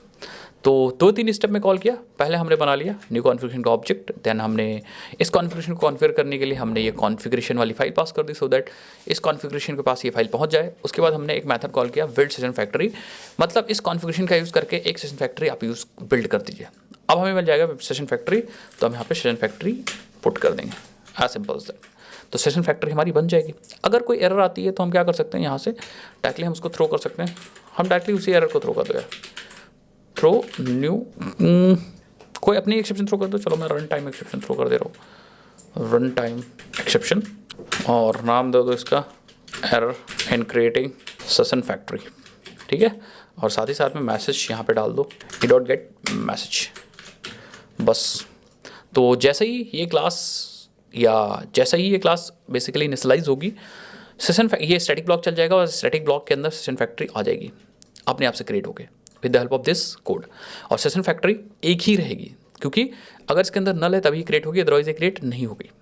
अब क्या करेंगे, इस एक मेथड हम बनाएंगे सो दैट हम सेशन फैक्ट्री को गेट भी कर सकें। तो हम कहेंगे पब्लिक स्टैटिक रिटर्न टाइप होगा session factory get session factory, और हम रिटर्न कर देंगे यहाँ पे सेशन फैक्ट्री को। तो अगर कहीं भी अपने प्रोग्राम के अंदर यूज़ करना है, कहीं भी यूज़ करना है, तो हम इस मेथड का यूज़ करेंगे in order to get the session factory. जैसे फॉर एग्जांपल हमें अपने मेन एप्लीकेशन के अंदर यहाँ पे सेशन फैक्ट्री चाहिए, तो हम यहाँ यूज़ करेंगे hibernate util.get session factory and it will return a session factory for us। And then हम बस सिंप्लिसिटी के लिए हम सेशन फैक्ट्री को प्रिंट कर देते हैं कि देखते हैं बन भी रहा है सेशन फैक्ट्री कि नहीं बन रहा है, कि नल वगैरह आ रहा है, कि कोई एक्सेप्शन आ रहा है। तो अगर अब मैं रन करता हूँ यहाँ पे अपने इस क्लास को, यू विल सी, ये देखो, तो हमारे पास यहाँ पे एक एक्सेप्शन आ रही है, एंड एक्सेप्शन का नाम है, आप देखो, I think yes, run time exception आ रही है। और एक्सेप्शन क्या कह रहा है, error in creating a session factory mapping named unexpected reference type. तो मैं कहूँगा ठीक है, हम लोग चलते हैं अपने कॉन्फ़िगरेशन के अंदर, यहाँ पे इस एक को हटा देते हैं जो ब्लैंक है, इसको हटा देते हैं, फिर सेव कर लेते हैं, और फिर आते हैं यहाँ पे एंड अगेन रन करते हैं, एंड यू विल सी, हाँ ठीक है। सो कोई दिक्कत नहीं। अब देखो फिर से कुछ कह रहा है, unable to create session factory नहीं बन रहा है, ये कह रहा है, ठीक है, क्यों, due to unable to load the class that is a com.mysql.dj कर दिया मैंने, और यहाँ करना था cj, तो ये इस क्लास को लोड नहीं कर पा रहा है। और बेस बात क्लास का नाम ही गलत है, तो लोड कैसे कर पाएगा। इसको नीचे भी ला सकता हूँ मैं, यस, इसको नीचे भी ले आ सकता हूँ। तो हम आ जाते हैं अपने फिर से कॉन्फ़िगरेशन फाइल के अंदर, और जहाँ dj हमने लिख दिया वहाँ पे cj कर देंगे, ठीक है। एंड देन फिर से हम रन करेंगे, जब तक हमारा काम नहीं हो जाएगा तब तक हम इसको रन करते जाएंगे, ठीक है। अपने मेन यूटिल के अंदर आओ and start running this file, ठीक है। सो कुछ गड़बड़ हो गया, ठीक है, तो हमारी दूसरी फाइल रन होने लगी। तो हम लोग अपने मेन एप्लीकेशन को रन कर लो एक बार, ऐप को रन करो, यस, तो ऐप रन होगा, एंड यस। अभी देखो ये कुछ कह रहा है, अभी भी कुछ कह रहा है, ये कह रहा है cannot get the connection as a driver manager is not properly initialized, driver manager हमारे पास नहीं है, ठीक है। और यहाँ पे देखो error in creating session factory unable to create, and ये बता रहा है due to communication link failure, ठीक है। तो यहाँ पे आई थिंक ड्राइवर हम लोगों ने कॉन्फ़िगरेशन में कुछ प्रॉब्लम कर रखी है। एक बार कॉन्फ़िगरेशन को चेक कर दें, उसके बाद फिर से रन करना। सारे स्टेप्स हम लोग फॉलोअप कर ही चुके हैं, तो एक बार देख लो, स्पेलिंग और प्रॉपर्टी का नाम दोनों एक बार चेक कर लो, देन अपने आप से काम हमारा हो जाएगा। ओके, सो यहाँ पे हमने दोबारा से ये प्रॉपर्टीज़ को चेक किया, इन प्रॉपर्टीज़ को चेक किया तो हमें 2 मिस्टेक मिली, इसको हम सही कर लेते हैं। लोकल होस्ट की स्पेलिंग सही कर देते हैं और डायलेक्ट की स्पेलिंग सही कर देते हैं, ठीक है। एंड देन हम अपने ऐप को रन कर दें। आप देखोगे हमारा ऐप परफेक्टली रन हो रहा होगा। एंड यस, आप देखो हमारे पास यहाँ पे कनेक्शन सेशन फैक्टर क्रिएट हो चुका है, कनेक्शन भी क्रिएट हो चुका है। तो हम एक काम करें, इसको नीचे ले आओ। यस, ठीक है। सो आप देखो हमारे पास यहाँ पे session factory implementation, that means session factory एक इंटरफेस है, बट उसका ऑब्जेक्ट यहाँ पे हमारा क्रिएट हो चुका है। इंटरफेस मीन्स इसकी इंप्लीमेंटेशन क्लास का ऑब्जेक्ट क्रिएट हुआ है, ठीक है। दैट मीन्स अब हम इस सेशन फैक्ट्री को यूज़ कर सकते हैं। कैसे यूज़ कर रहे हैं, तो पहले नॉर्मली हम यूज़ कर दें, यहीं पे यूज़ कर दें, उसके बाद मैं आपको बताता हूँ, ठीक है। अब हमें क्या करना है, हमें सपोज एक स्टूडेंट क्रिएट करना है, ठीक है। एक स्टूडेंट क्रिएट करना है नीचे, पहले हम स्टूडेंट का ऑब्जेक्ट चाहिए, तो हम स्टूडेंट का ऑब्जेक्ट बना लो, ठीक है। क्रिएट स्टूडेंट ऑब्जेक्ट, तो हम कहेंगे न्यू स्टूडेंट ऑब्जेक्ट बना लिया मैंने एक, और स्टूडेंट आईडी छोड़ के बस सब सेट कर दो। आईडी, अच्छा सेटर गेटर तो बनाया नहीं था, तो स्टूडेंट में आ जाओ एंड यहाँ पे आप जनरेट कर लो सेटर्स एंड गेटर्स को और सेलेक्ट ऑल एंड जनरेट, ठीक है। तो अब हम अपने मेन एप्लीकेशन के अंदर आते हैं और यहाँ पे सेट करते हैं बारी बारी से। तो सेट नेम, सपोज स्टूडेंट का नाम है Ankit Sinha, dot set college IIT Kanpur, student dot set active true, student dot set phone number string, और कुछ बचा है about, this dummy student set about हो गया, एक्टिव हो गया, कॉलेज हो गया, फादर्स नेम सेट कर देते हैं suppose DK Sinha, student dot set about हो गया, एक्टिव हो गया, कॉलेज हो गया, फादर नेम हो गया, name, phone number, student ID सब हो गई। तो एक स्टूडेंट हमारा क्रिएट हो जाएगा। अब हमें इसे डेटाबेस पे सेव करना है, तो हमें सेशन फैक्ट्री चाहिए थी। सेशन फैक्ट्री हमारी बन चुकी, चाहो तो प्रिंट कर दो, बट आई एम श्योर कि बन चुकी है। तो हम यहाँ पे क्या करेंगे, अब सेशन क्रिएट करेंगे, बट इसके लिए हम क्या करते हैं, हम ट्राई कैच बनाते हैं, ठीक है। और एक प्रॉपर तरीका मैं आपको बताता हूँ। हम क्या करेंगे, हम पहले तो इस सेशन फैक्ट्री से हम बना सकते हैं सेशन। तो हम लिखेंगे यहाँ पे session factory dot open session, तो ये ओपन कर देगा एक सेशन और ये हमें मिल गया है सेशन का ऑब्जेक्ट, ठीक है। इस सेशन का इस्तेमाल कर सकते हैं, लेकिन क्योंकि डेटा को सेव करना है तो हमें ट्रांजेक्शन का इस्तेमाल करना पड़ेगा। तो हम इस सेशन से या इस एक ट्रांजेक्शन नामक वेरिएबल ले सकते हैं, transaction exactly I think Jakarta dot transaction से यूज़ कर सकते हैं। Let's try and by default इसको नल कर दो और हम लगाएंगे यहाँ पे ट्राई कैच, ठीक है। और ट्राई के अंदर हम ट्रांजेक्शन को बिगिन करेंगे, तो सेशन डॉट बिगिन ट्रांजेक्शन और यहाँ पे हमारा ट्रांजेक्शन हो जाएगा, ठीक है। एंड ये जो ट्रांजेक्शन आ रहा है एग्जैक्टली गलत इंपोर्ट हो गया, क्योंकि ये transaction is coming from hibernate, ठीक है। तो एक बार हम इंपोर्ट फ्रॉम हाइबरनेट, यस, ठीक है। तो अब यहाँ पे ट्रांजेक्शन ओपन हुआ। अगर कोई एरर आएगी तो कैच चलेगा, और कैच के अंदर आप यहाँ पे कुछ लगा सकते हो, ठीक है। तो जैसे फॉर एग्जांपल अभी कैच के अंदर कोड लिखते हैं, तो हमारा ट्रांजेक्शन बिगन हो चुका है। तो हम क्या करेंगे, अब अपने हमारा ऑब्जेक्ट क्रिएटेड है ऑलरेडी स्टूडेंट, हम क्या करेंगे, सेव करेंगे अपने ऑब्जेक्ट को डेटाबेस के अंदर। तो हम यूज़ करेंगे यहाँ पे सेशन का, तो सेशन डॉट, अगर आप सेव यूज़ करोगे तो आप सेव यूज़ कर सकते हो, बट यहाँ पे हमारे पास एक परसिस्टेंट नाम मेथड भी था शायद, आई थिंक एक बार देखो, हाँ परसिस्ट, तो परसिस्ट भी है। Make a transit indicate persistent and mark as a letter insertion in the database, ठीक है।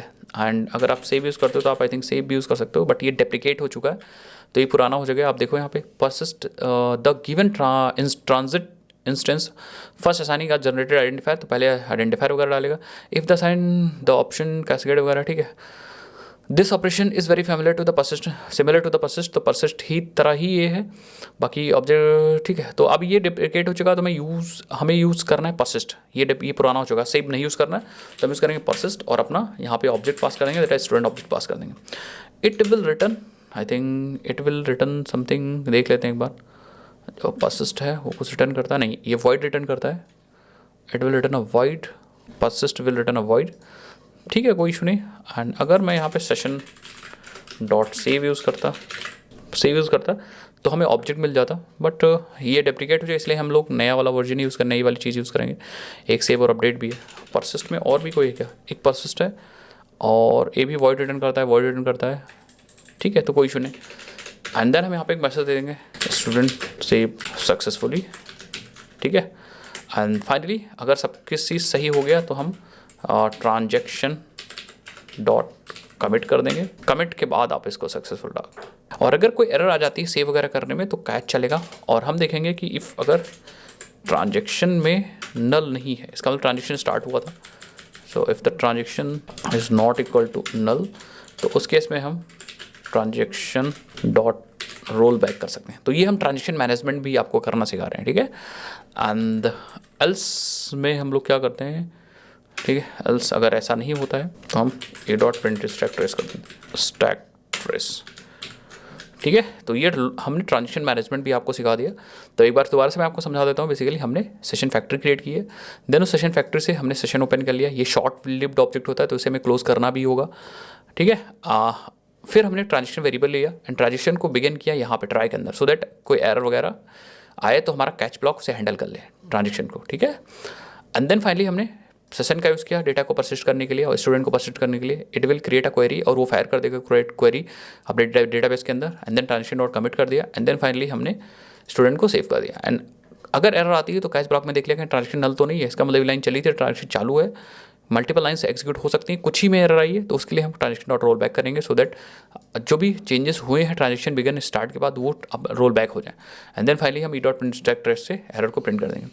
एंड हम लगाएंगे यहाँ फाइनली अगर कुछ भी एरर आए या कुछ भी आए तो हम अपने सेशन को क्लोज कर सकते हैं। बेसिकली सेशन को क्लोज करना ज़रूरी है क्योंकि session is a short lived object जो क्लोज करना है। सेशन फैक्ट्री तो लॉन्ग लिव्ड ऑब्जेक्ट है, जब तक एप्लीकेशन चल रहा है तब तक रहना चाहिए। अब जरा एप्लीकेशन को रन करते हैं, लेट्स रन दिस एप्लीकेशन, देखते हैं कि क्या हो रहा है, ठीक है। सो आप देखोगे स्टूडेंट सेव्ड सक्सेसफुली, तो स्टूडेंट सेव हुआ होगा, यहाँ पे स्टूडेंट सेव हो चुका है, ना कोई एरर आई ना कुछ आया, ठीक है। इसका मतलब हमारा ना एक्सेप्शन चला और ना ही ये इफ वाली ब्लॉक चली। फाइनली में सेशन हमारा क्लोज हो चुका होगा। अगर बाहर एक्सेस करोगे तो सेशन हमारा नहीं मिलेगा। अब इसको चेक करने के लिए हम डेटाबेस में आते हैं, तो हम डेटाबेस ओपन कर लेते हैं एंड लेट्स सी, इस पर क्लिक करते हैं एंड रिफ्रेश कर लो पहले, ठीक है। एंड आप देखोगे तो टेबल यहाँ पे स्टूडेंट की ऑटोमेटिक क्रिएट हुई, तो टेबल क्रिएट करने की कोई क्वेरी चली हमें दिख ही नहीं, हो सकता पहले ही क्रिएट हो गई हो, ठीक है। एक बार मैं क्या करता हूँ, आपको दोबारा से इसको डिलीट करके तब दिखाता हूँ, ठीक है, क्योंकि हमारे पास टेबल तो थी नहीं, टेबल ऑटोमेटिक क्रिएट हो गई है। तो फिर से मैं दिखाता हूँ आपको, मैंने रन कर दिया है, एक बार यहाँ पे देखता हूँ। तो एक बार हाइबरनेट की कॉन्फ़िगरेशन देखता हूँ ज़रा यार, हमने यस ये देखो हाइबरनेट में स्पेलिंग मिस्टेक हो गई, तो ये वाली क्वेरी चल ही नहीं रही थी, ठीक है, जहाँ पे सो एसक्यूएल हो ही नहीं रहा था। तो फिर से मैं दिखाऊंगा आपको इसको कॉन्फ़िगरेशन को सही करके, देन हम रिफ्रेश करेंगे और स्टूडेंट को डिलीट ड्रॉप कर लो एक बार फिर से, और फिर से आप अपने इसको रन करो।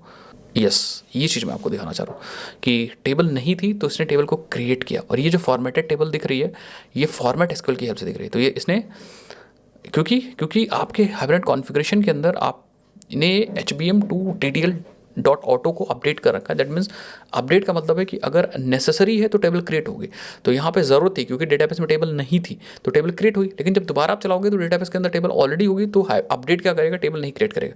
तो फॉर द स्कीमा क्रिएशन या स्कीमा के लिए ये वाली प्रॉपर्टी बहुत ज़्यादा इंपॉर्टेंट है। कभी भी आपके डेटाबेस में टेबल नहीं क्रिएट हो रही है या डेटाबेस में टेबल मैप नहीं हो रही है तो ये वाली प्रॉपर्टी ज़रूर आके चेक करिए कि आपने सही लिखी है कि नहीं लिखी है। एंड देन फाइनली हमारा कोड चला, स्टूडेंट सक्सेसफुली सेव हो चुका है, तो हमें क्वेरी बनानी नहीं पड़ी।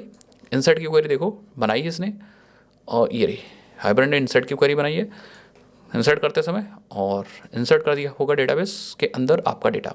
तो मैं आपको दिखाता भी हूँ, अगर आप यहाँ पे आओगे और अपने इसको रिफ्रेश करोगे यू विल सी टेबल, और टेबल को अगर देखते हो तो आपके पास टेबल आ चुका है। 1 स्टूडेंट आईडी हो गई, ये हो गया स्टूडेंट के बारे में, ये है active, this is a college name, father name and phone number. इस तरह मल्टीपल इंस्टेंसेस मल्टीपल स्टूडेंट को अपडेट कर सकते हैं, डिलीट एवरीथिंग सब कर सकते हैं। तो वो सब चीज़ मैं आपको करके दिखाता हूँ एंड इसको थोड़ा सा ऑर्गेनाइज करते हैं, बट आपको ऑपरेशंस हमेशा ऐसे ही करने डेटाबेस ऑपरेशंस। अब आपको यहाँ गेट भी कर सकते हो सेशन का इस्तेमाल करके। सेशन के पास बहुत सारे मेथड्स हैं। सेशन डॉट देखो, अगर मैं आपको दिखाऊँ तो हमारे पास गेट वाले भी हैं, गेट फाइंड भी होगा आई थिंक, ये देखो फाइंड भी है। अपडेट वाले भी हैं, बाय आईडी, बहुत सारे मेथड्स हैं, वो सारे ऑपरेशंस कर सकते हो। अब आपको सर ये सारे मेथड्स ऑलरेडी दिए गए हैं, हाँ, तो जो डिफ़ॉल्ट मेथड्स वाले दिए गए, बाकी अगर आपको कस्टमाइजेशन चाहिए तो आप क्वेरी बना सकते हो, सब चीज़ कर सकते हो, ठीक है। ये सारे फायदे हैं हाइबरनेट के। तो अब थोड़ा सा हम CRUD ऑपरेशन करते हैं, फिर उसके बाद फिनिश करते हैं वीडियो को, एंड कुछ एडवांस चीज़ें आपको बताता हूँ, वो सब भी मैं आपको करके दिखाता हूँ इस पूरे वीडियो के अंदर। अगर आपको डिटेल पूरा कोर्स चाहिए तो आप बताओ भाई, मैं आपके लिए बनाऊंगा।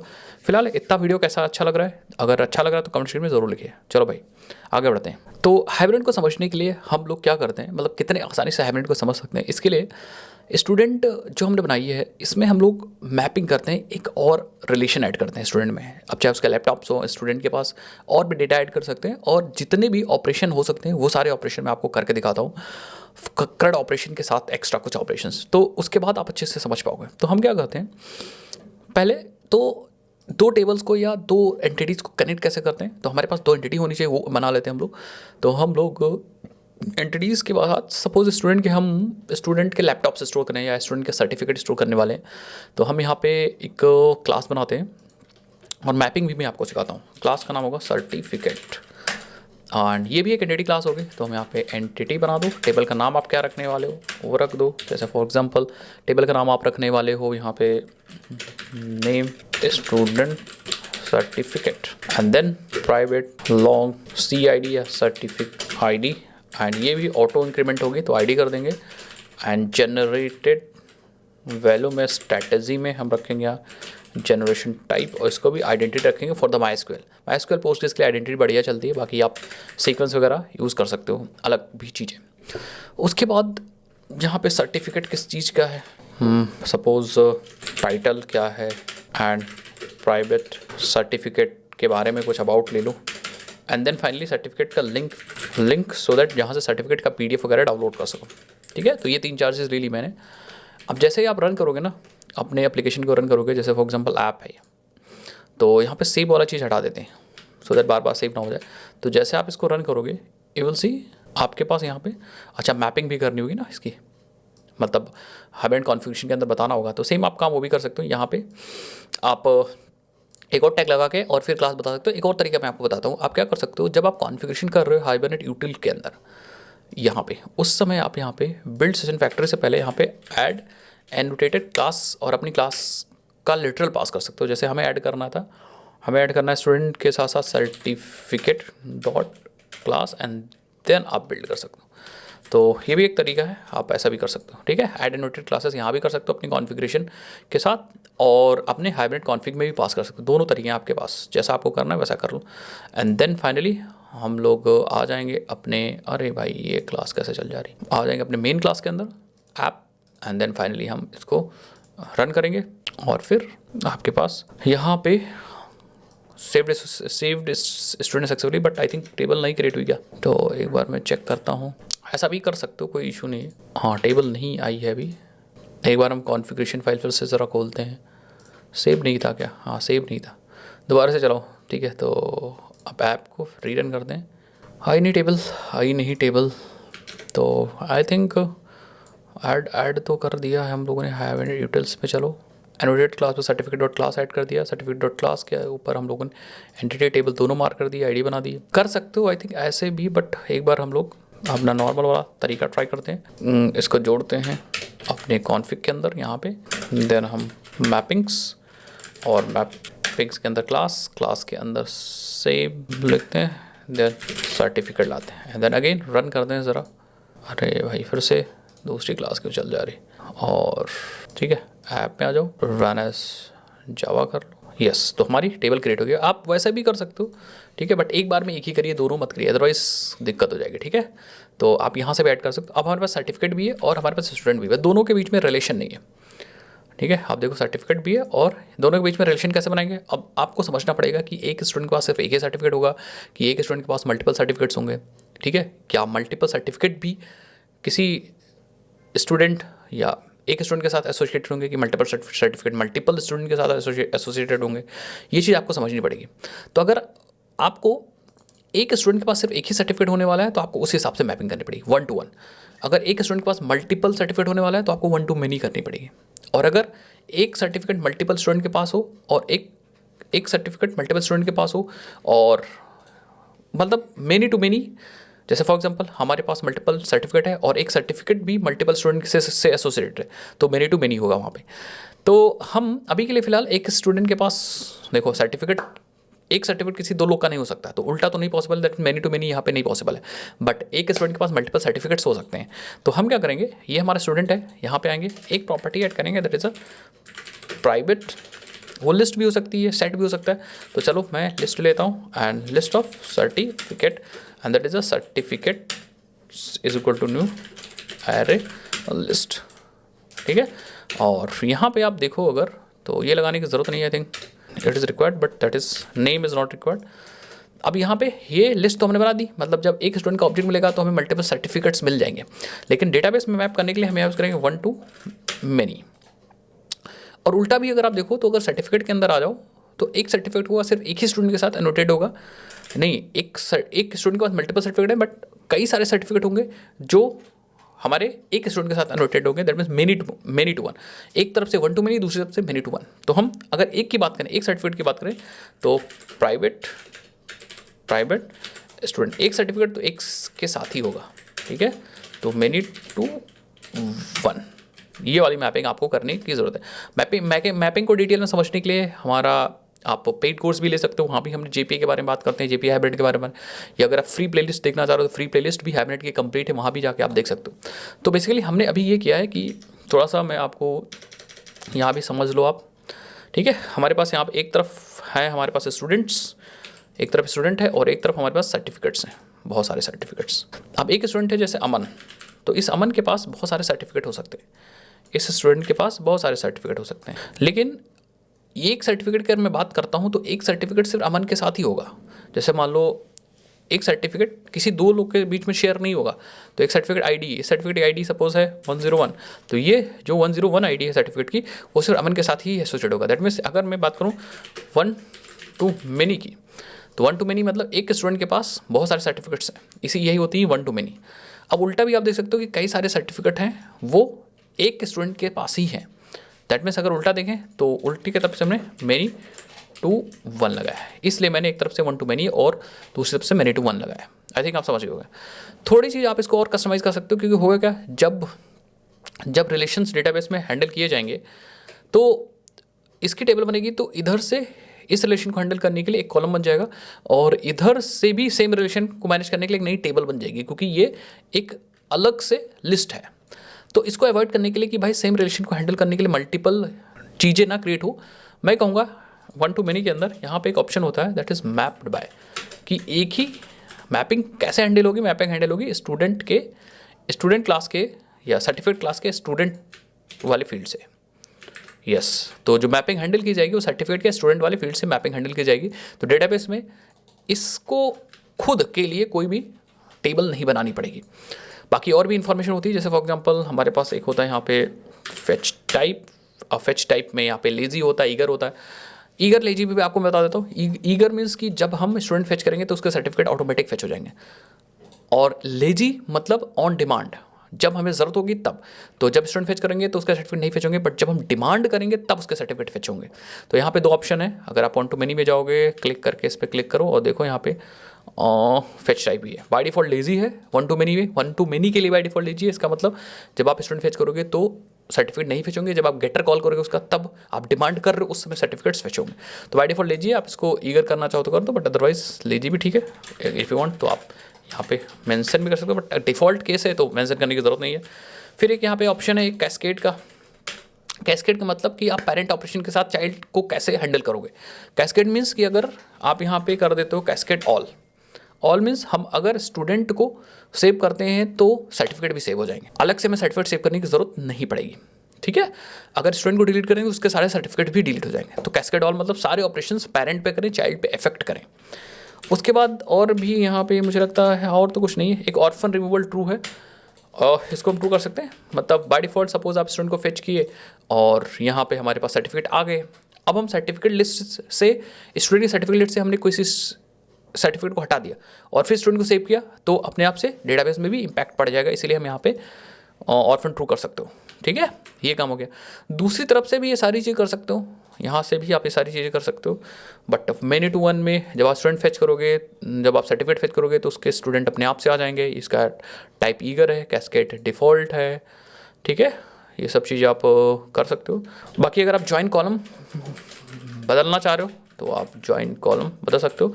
ज्वाइन कॉलम वो कॉलम होता है जिसकी हेल्प से रिलेशन हैंडल किया जाता है। तो ज्वाइन कॉलम का नाम आप यहाँ पे दूसरा कर सकते हो। सपोज सर्टिफिकेट के अंदर ये हो जाएगी स्टूडेंट की आईडी, वरना ऑटोमेटिक आ जाएगी।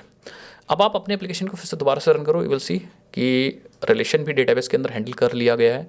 तो let's run this and you will सी कि हमारे पास यस देखो हमारे पास ऑल्टर कर दी गई हमारी स्टूडेंट सर्टिफिकेट वाली टेबल और एक कॉलम और ऐड कर दिया गया है जिसका नाम है स्टूडेंट आईडी। ये हमारी वही वाली फील्ड है या वही वाले रिलेशन को हैंडल करने के लिए ज्वाइन कॉलम था, और इसको बना दिया गया देखो ऑल्टर कर दिया है स्टूडेंट सर्टिफिकेट को, और इसको एज अ फॉरेन की बना दिया गया है, ठीक है। सो अगर मैं आपको डेटाबेस के अंदर दिखाने का प्रयत्न करूँ, ठीक है, सो अगर मैं डेटाबेस में दिखाने का प्रयत्न करूँ तो स्टूडेंट सर्टिफिकेट को रिफ्रेश करता हूँ तो आप देखोगे yes student ID table this is a foreign की टू हैंडल द रिलेशन। बाकी स्टूडेंट टेबल में कोई भी चेंजेस नहीं हुए क्योंकि आपने मैनेज या map by this field use कर रखा है। तो जो रिलेशन मैनेज होगा या मैप होगा या इसी फील्ड के अकॉर्डिंग होगा। अब बनाते हैं, ये तो रही बात बैम्बिंग की, अब बनाते हैं कि CRUD ऑपरेशन कि भैया सारे जितने स्टूडेंट को सेव करना गेट करना वो सारे ऑपरेशन है। तो मैं कौन कौन से ऑपरेशन बताऊंगा। एक स्टूडेंट को सेव करना, गेट करना बाय आईडी, अपडेट करना ये और डिलीट करना, ये 4 ऑपरेशन बनाते हैं। उसके बाद और कुछ एडवांस फीचर या कुछ एडवांस ऑपरेशन भी मैं आपको दिखाता हूँ कैसे बनाना है, ठीक है। Let's create one package called services. तो अभी आप इसको सबको बंद कर दो, ठीक है, एंड एक आप न्यू पे क्लिक करके और एक बना लो स्टूडेंट सर्विस, ठीक है। एंड क्योंकि हम स्प्रिंग नहीं यूज़ कर रहे हैं कोई बात नहीं। अब हमें मेथड्स अलग अलग बनाने हैं तो बस आप देखते जाओ। पहले हम बनाएंगे सेव के लिए, I want to save the student, तो हम यहाँ पे सेव करने के लिए हम लिखेंगे पब्लिक वॉइड सेव स्टूडेंट, और हमें चाहिए स्टूडेंट का ऑब्जेक्ट। अब स्टूडेंट को सेव करने के लिए हमें चाहिए होगा क्या, सेशन फैक्ट्री। तो हम यहाँ पे एक वेरिएबल ले लेंगे प्राइवेट फैक्ट्री सेशन फैक्ट्री, और हम यूज़ करेंगे यहाँ hibernate util dot get session factory. तो हमें सेशन फैक्ट्री मिल जाएगा, और फिर हम यहाँ पे सेशन निकालेंगे एंड सेशन निकालने के बाद ट्रांजेक्शन निकालेंगे, फिर सेव करेंगे स्टूडेंट को। तो सेम प्रोसेस फॉलो करेंगे, बट यहाँ पे मैं आपको एक नया तरीका बताऊंगा जो कि हम लोग जावा 7 के अंदर हम लोग को मिला था। दैट इज हम रिसोर्स को ओपन करेंगे with the inside your try, that means try with resource use करेंगे। हम यूज़ करेंगे ट्राई, और अपने सेशन को हम यही ट्राई के अंदर ही ओपन कर लेते हैं, so that session is equal to session factory dot open session, so that automatic close हो जाएगी अपने आप से। अब सेशन को हम यहाँ पे यूज़ करेंगे, तो सेशन को यूज़ करने के लिए हम लोग कुछ ज़्यादा नहीं करना, सेशन डॉट बिगिन ट्रांजेक्शन, एक ट्रांजेक्शन मिल जाएगा, एंड देन हम लोग सेशन डॉट सेव कॉल करो, चाहे परसिस्ट कॉल कर लो, और अपने स्टूडेंट को सेव कर लो, and then big transaction dot commit कर लो। तो बस हमारा काम हो चुका है, ठीक है। बस और कुछ करने की ज़रूरत नहीं, सेशन अपने आप से ऑटोमेटिक क्लोज हो जाएगा क्योंकि हम लोगों ने ट्राई विथ रिसोर्स यूज़ किया है।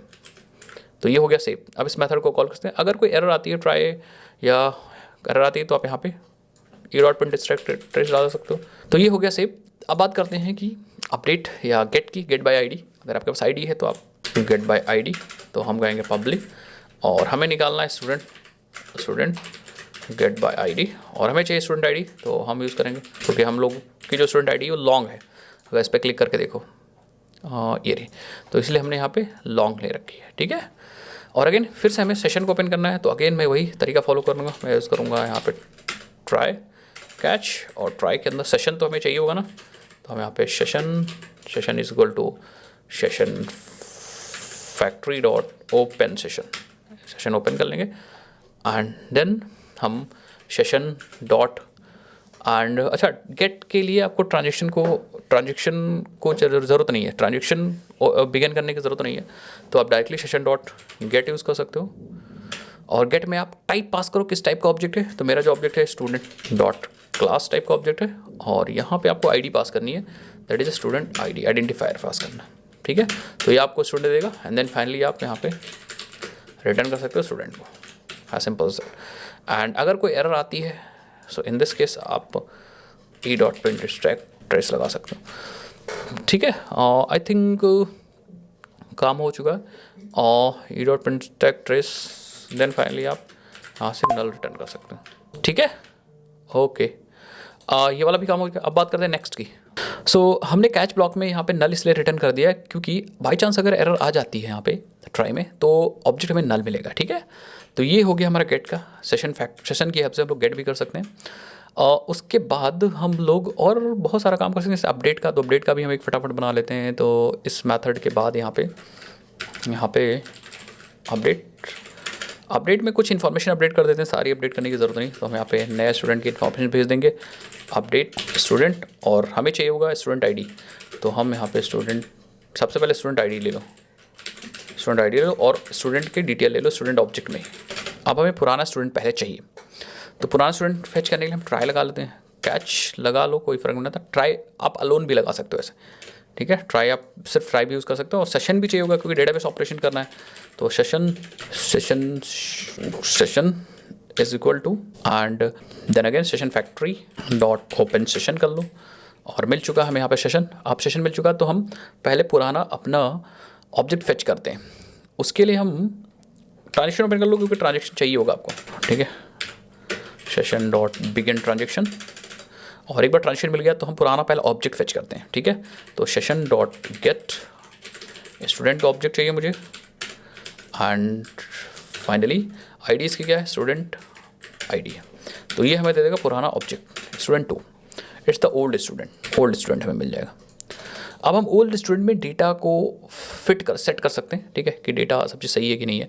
तो हम यहाँ पे चेक कर लो कि अगर ओल्ड स्टूडेंट में नल नहीं है, ठीक है, अगर नल है इसका मतलब कुछ ना कुछ डेटा स्टूडेंट आया है, और आया है तो हम ओल्ड स्टूडेंट को अपडेट कर सकते हैं। Old student dot set name, suppose अगर आपको नेम अपडेट करना है तो जो नया स्टूडेंट आ रहा है उसका नेम निकाल के सेट कर लो। Old student dot set father's name, student dot get father's name, ऐसा करके मतलब बाकी सारी इन्फॉर्मेशन यहाँ पे अपडेट कर सकते हो। अपडेट मोर इन्फॉर्मेशन, ठीक है। एक बार जब इस ओल्ड स्टूडेंट के अंदर सब चीज़ ऐड हो गया तो फिर हमें डेटाबेस में सेव करने की बारी आएगी। अच्छा, इसके लैपटॉप्स वगैरह भी आप अपडेट कर सकते हो। Old student dot set laptops वाला हमने बनाया ही नहीं डेटा सेटस, तो यहाँ पे लैपटॉप्स वाली फील्ड भी अपडेट कर सकते हो, ठीक है। उसके बाद फाइनली आपको सेशन डॉट अपडेट करना पड़ेगा और अपना ओल्ड स्टूडेंट यहाँ पे पास करना पड़ेगा, ठीक है। अब ये आई थिंक डेप्रिकेट हो चुका है, एंड उसके बाद आप ट्रांजेक्शन डॉट कमिट कर दो और कहानी ख़त्म। अब ये क्या कह रहा है, और अच्छा रिटर्न हमें स्टूडेंट करना है, तो ओल्ड स्टूडेंट आप रिटर्न भी कर सकते हो यहाँ पे कमिट करने के बाद, रिटर्न ओल्ड स्टूडेंट। अब ये डिप्रिकेट हो चुका है, तो इसमें देख लो डिप्रिकेट हो चुका है 6.0 से। तो इन्होंने ये कोई ऑप्शन बताएंगे, ठीक है। देखो यहाँ पे अपडेट द परसिस्टेंट इंस्टेंस, ठीक है, ये काम कर रहा है, ये काम कर रहा है डिप्रिकेट, और हमें यूज़ करना है आई थिंक मर्ज यूज़ करना है, ठीक है। So let's try this. आ जाओ यहाँ पे यूज़ करो मर्ज को और ओल्ड स्टूडेंट पास कर दो, ठीक है। इफ़ यू वांट तो आप मर्ज का देख सकते हो क्या, copy the state of the given object to the persistent object with the same identifier, ठीक है। बस मर्ज को हमने यूज़ किया, and it will return I think the type, it will return the type. एक बार रिटर्न टाइप इसका check कर लो क्या है, एक बार रिटर्न एंड अपडेटेड परसिस्टेंट, ठीक है। तो ये हमें अपडेटेड रिटर्न करेगा जो अपडेट हो जाएगा। It is updated student return करेगा, ठीक है। तो आप क्या कर सकते हो, अपडेटेड स्टूडेंट के लिए आपके ऊपर एक वेरिएबल बना लो, उसी को रिटर्न कर दो, या आपको जैसा भी सही लगे वैसा कर लो। या ओल्ड स्टूडेंट में भी आप डाल सकते हो, इसको ओल्ड स्टूडेंट में ही डाल दो एंड नीचे आप रिटर्न कर दो, दैट्स इट। तो हम यहाँ पे डेप्रिकेटेड मेथड्स को भी धीरे धीरे आपको बता रहे हैं कि ये नहीं यूज़ करना, ये यूज़ करना है, ठीक है। तो ये वीडियो एकदम अपडेटेड रहेगी हमारी लेटेस्ट ना। वो हमारे पास 3 मेथड्स हो गए। अब जैसे आपको डिलीट करना है तो डिलीट करना बहुत ईजी है, ठीक है। डिलीट वाली भी चीज़ें मैं आपको बता देता हूँ यहाँ पे, ठीक है। तो डिलीट स्टूडेंट, अगर आपको स्टूडेंट डिलीट करना है तो एक मेथड चाहिए होगा, पब्लिक वॉइड डिलीट स्टूडेंट, ठीक है। और ऑब्वियसली बात हमें स्टूडेंट की आईडी चाहिए होगी, स्टूडेंट आईडी डिलीट करनी, और अगेन ट्राई चाहिए होगा, ठीक है। कैच नहीं चाहिए मुझे, और ट्राई में हम सेशन को ओपन कर लेते हैं, session factory dot open session मिल गया। अब हमें वही ऑब्जेक्ट चाहिए पहले तो, ठीक है। तो हम ट्रांजेक्शन ले लो क्योंकि डिलीट करना है, is equal to session dot begin transaction, and then आप गेट कर लो सेम ऑब्जेक्ट को, session dot get student dot class, and finally ये हो जाएगा हमारा स्टूडेंट आईडी, ठीक है। स्टूडेंट मिल गया। अब हमें देखना है कि कहीं ये स्टूडेंट नल तो नहीं, if student is not equal to null तो हम सेशन के पास कोई डिलीट मेथड है यस, और हम अपना स्टूडेंट पास कर देंगे, अपना स्टूडेंट पास कर देंगे। अब अगेन ये बता रहे हैं कि डिप्लीकेट हो चुका है, तो अगर ये डिप्लीकेट हो चुका है तो हमें यूज़ करना है रिमूव, ठीक है। सो हम पुराना वापस आएंगे यहाँ पे एंड हम यहाँ पे यूज़ करेंगे रिमूव 1, ठीक है, और रिमूव में अपना स्टूडेंट एंटिटी पास करेंगे। देन फाइनली हमारा डिलीट हो जाएगा और हम क्या कर देंगे ट्रांजेक्शन डॉट कमिट, और सेशन ऑलरेडी क्लोज हो जाएगा क्योंकि हम ट्राई विथ रिसोर्स यूज़ करें, तो ये डिलीट वाला भी हमारा काम हो चुका है। तो इस तरह हमारे सारे CRUD ऑपरेशन हो चुके हैं, बट कुछ एडवांस CRUD ऑपरेशन मैं आपको बता रहा हूँ। जैसे फॉर एग्जाम्पल आपको HQL कैसे यूज़ करना है, हाइब्रिड क्वेरी लैंग्वेज क्या होती है उसको मैं आपको बताता हूँ। आपको क्राइटेरिया और पेजिनेशन भी मैं आपको बताऊँगा, ठीक है। सो सबसे पहले हम लोग हाइब्रिड क्वेरी लैंग्वेज देखते हैं HQL। इसी को हम लोग जब JPA की लैंग्वेज बोलेंगे तो JPA जावा पर्सिस्टेंट क्वेरी लैंग्वेज बोलेंगे, ठीक है। अब ये क्या होती है, ये नॉर्मल जो क्वेरी लैंग्वेज होती है वो SQL की स्पेसिफिक होती है। MySQL की स्पेसिफिक लैंग्वेज अलग है क्वेरी, वो सिर्फ MySQL पे चलेगी, Oracle की अलग है। बट ये जो हाइब्रिड क्वेरी लैंग्वेज है, हाइब्रिड हमें प्रोवाइड देता है, ये एंटिटीज़ पे चलती है। क्लासेस जो आप बनाए थे ना, स्टूडेंट एंटिटी, सर्टिफिकेट, वो एंटिटीज़ पे चलेंगी, और जो क्वेरी लिखोगे वो होगी तो सिमिलर आपके SQL से रिलेटेड ही, मतलब उसी जैसे होगी। बट ये जो अप्लाई होगी वो हाइब्रिड ही अप्लाई करेगा, ठीक है। देन मतलब ये HQL कन्वर्ट होगी आपके normal query, normal native queries में, देन जाके ये फायर होंगी। तो ये जो क्वेरीज होती है वो प्लेटफॉर्म या database independent query, database independent है। आप HQL यूज़ करो, कोई दिक्कत नहीं है, आप बाद में चाहो डेटाबेस चेंज कर दो, कोई फ़र्क नहीं पड़ने वाला। तो जब भी आपको एडवांस कोई एक्स्ट्रा कॉम्प्लेक्स ऑपरेशन करना है तो आप नॉर्मल इनसे काम नहीं हो रहा है, गेट से, अपडेट से, तो आप HQL बना के देन उसको फायर कर सकते हो। मैं दिखाता हूँ, जैसे हमारे पास हमें एक ऑपरेशन करना है, get all the student using HQL, get all the student using HQL, ठीक है, ये ऑपरेशन करना है। तो पहले लेट सपोज हमने एक मेथड बना लिया लिस्ट ऑफ स्टूडेंट, एंड नाम है इसका gate all student using HQL, students HQL हमें क्वेरी के थ्रू निकालना है। तो सेशन तो आपको निकालने होगा, तो हम ट्राई लगाएंगे, सिर्फ ट्राई, और सेशन तो आपको बनाना ही है। Session is equal to session factory dot open session. इसको कॉपी कर ले रहा हूँ, बार बार हमें लिखना पड़ रहा है, तो कॉपी कर लिया मैंने। देन हमें क्या करना है, गेट करना है, तो हम एक क्वेरी बनाएंगे, HQL query, get HQL। And query कैसे बनाते हैं देखो, सिंपल, जैसे सेलेक्ट एस्ट्रिक फ्रॉम टेबल होता था, वैसे यहाँ पे क्या होगा, फ्रॉम आप लिखोगे फ्रॉम, ठीक है, फ्रॉम अपने एंटिटी क्लास का नाम या एंटिटी का नाम, तो हमें स्टूडेंट, बस, ठीक है। फ्रॉम स्टूडेंट ये हमारी एक्चुअली एंटिटी, फ्रॉम स्टूडेंट ये एंटिटी है, एंड फ्रॉम मतलब हमें निकालना है। तो ये क्वेरी बन गई हमारी HQL क्वेरी, ये सारे को फेच कर लेगी, ठीक है। अभी मैं और एडवांस क्वेरी बना के देखूँ। अब इसको फायर कैसे करेंगे, हम पहले session dot create query use करेंगे, क्रिएट क्वेरी, और यहाँ पे अपनी HQL पास करेंगे, HQL get HQL, and then अपना टाइप पास करेंगे student dot class, and then finally ये हमें ये देखो क्वेरी एक दे देगा। इस क्वेरी से हम रिटर्न कर सकते हैं result query dot get result list, या डायरेक्टली लिस्ट भी आप रिटर्न कर सकते हैं। बस हमारा काम हो जाएगा, ये क्वेरी फायर हो जाएगी सेशन के थ्रू, और हमें क्वेरी ऑब्जेक्ट जो मिलेगा लिस्ट के थ्रू, लिस्ट ऑफ स्टूडेंट हमें दे देगा। इसको भी टेस्ट कर लेंगे हम लोग कि मिल रहा है कि नहीं मिल रहा है। फिर कुछ एडवांस क्वेरी लिखनी है, जैसे फॉर एग्जांपल हमें गेट स्टूडेंट बाय नेम निकालना है, नेम हम पास करें, वो स्टूडेंट हमें निकाल के दे दे, ठीक है। तो हमें क्या करना पड़ेगा, सेम अगेन यहाँ पे आ जाओ, एंड हम यहाँ पे बनाएंगे गेट स्टूडेंट बाय नेम, थोड़ा सा advance query, public and single student है, get student by name HQL। तो हम ब्रैकेट में HQL पहले तो नेम लेंगे भाई, नेम लेंगे, और यहाँ पे सेम वही काम करेंगे, सेशन बना लेंगे और सेशन बन जाएगा। अब जब सेशन बन जाएगा हमें क्वेरी बनानी होगी, तो string get by name HQL, ये क्वेरी बनाएंगे। क्वेरी वैसे होगी फ्रॉम स्टूडेंट वेयर, ठीक है, मतलब फ्रॉम स्टूडेंट हमें निकालना स्टूडेंट से, वेयर कंडीशन लगा देंगे जैसे हम लोग नॉर्मल में लगाते थे, ठीक है।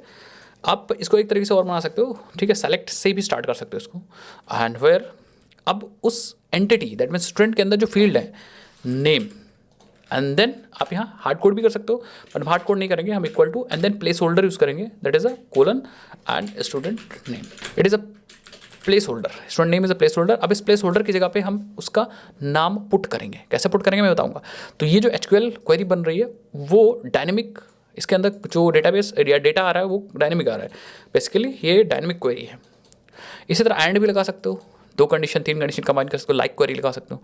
अब फायर वैसे ही करेंगे, हम यूज़ करेंगे यहाँ पे सेशन डॉट क्रिएट क्वेरी, और क्रिएट क्वेरी के अंदर हम एचक्यूएल गेट एचक्यूएल वाली क्वेरी पास कर देंगे। देन किस टाइप की क्वेरी है, स्टूडेंट डॉट या किस टाइप का डेटा रिजल्ट आप एक्सपेक्ट कर रहे हो, एंटिटी पास कर देंगे स्टूडेंट, ये हमें दे देगा क्वेरी।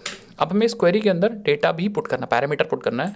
तो query dot set parameter, not page, set parameter, और हमें अच्छा पोजिशनल पैरामीटर भी दे सकते थे ना, क्वेश्चन मार्क भी दे सकते थे, बट हम यहाँ पे नेम यूज़ करें, नेम्ड पैरामीटर। तो यहाँ पे स्टूडेंट नेम की जगह पे हमें डालना है यहाँ पे नेम।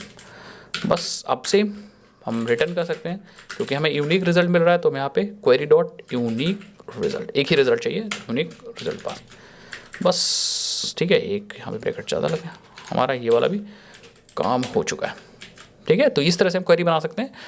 एंड देन हम लोग क्वेरी की हेल्प से एक क्वेरी का ऑब्जेक्ट निकालेंगे। पहले वहाँ पे हम अपना क्वेरी पास कर देंगे और अपना एंटिटी पास कर देंगे। देन हम पैरामीटर सेट कर देंगे, नेम्ड पैरामीटर इसको बोलते हैं।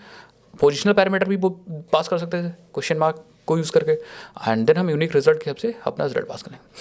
So this called एचक्यूएल। एचक्यूएल में हम अलग अलग काम कर सकते हैं, जैसे मैं आपको दिखाऊँ हूँ एचक्यूएल क्वेरीज, एंड आपको बहुत सारा चीज़ें मिलेगा देखने के लिए। गिटहब की लिंक है, यस, यहाँ पे आप, आई थिंक ये है 3.3 का डॉक्यूमेंटेशन है। और एक मैंने आपको, यस, ये वाला जो अभी नया वाला ना 6.6 का, इसमें भी आप देख सकते हो, आपको मिल जाएगा एचक्यूएल का, ये रहा एचक्यूएल क्वेरीज। तो जब आप क्वेरीज करते हो तो पैरामीटर्स वगैरह सेलेक्ट कर सकते हो, बहुत सारी इन्फॉर्मेशन यहाँ से मिल जाएंगी और आप इनको यूज़ करके अपना तगड़ा वाला काम कर सकते हो। ठीक है, और इससे आप पेजिनेशन वगैरह भी कर सकते हो। ठीक है, कीज़ बेस्ड पेजिनेशन बहुत तरीके से काम कर सकते हो। तो हम लोग क्या करते हैं, आगे बढ़ते हैं। और अच्छा, ये डॉक्यूमेंटेशन की लिंक मैं आपको दे दूंगा, ये लिंक बहुत ज़्यादा इंपॉर्टेंट है। अब बात करें थोड़ा क्राइटेरिया एपीआई की। ठीक है, क्राइटेरिया एपीआई, इस क्राइटेरिया एपीआई की हेल्प से कैसे हम लोग डेटा फेच कर सकते हैं, ये देखो। तो अब हम लोग स्टूडेंट्स को गेट करेंगे with help criteria API. Criteria API मतलब हमारे पास और complex ways of get performing operation. अब हमें क्वेरीज नहीं बनानी है, अब हम क्राइटेरिया एपीआई की हेल्प से क्वेरीज को बना सकते हैं। कैसे देखो, और बहुत ज़्यादा कॉम्प्लेक्स काम कर सकते हैं। जैसे हमें फेच करना है स्टूडेंट्स को with the help of criteria API, तो हम पब्लिक, क्योंकि सारे स्टूडेंट्स हैं, लिस्ट रिटर्न होगा, और हम कहेंगे गेट स्टूडेंट्स बाय क्राइटेरिया। और हम यहाँ पे मान लो ईमेल वाइज सारा निकालना चाह रहे हैं, सारे निकाल सकते हो, बट सारे में फिर वजह नहीं आएगा, सारे में तो सिंपल है। तो मान लो हम ईमेल पास करके वो सारे स्टूडेंट निकाल लें जिसके ईमेल सारे सेम है। ठीक है, या मान लो हमारे पास स्टूडेंट है जिसके नाम मल्टीपल नाम है, तो नाम सेम है, वो सारे स्टूडेंट निकालना चाह रहे हैं। या मान लो हमारे पास जिसके कॉलेज सेम है, वो सारे स्टूडेंट में निकालना। ठीक है, तो हम कहेंगे ये है get all student of same college. तो get students by college criteria हम यूज़ करें।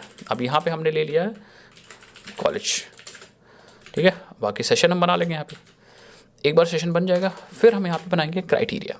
और क्राइटेरिया बनाने के लिए हम सेशन का इस्तेमाल करेंगे, session dot create criteria, session dot create mutation query get criteria builder.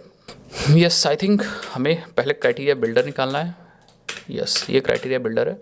Then हम क्या कर सकते हैं, criteria builder dot create criteria करेंगे हम।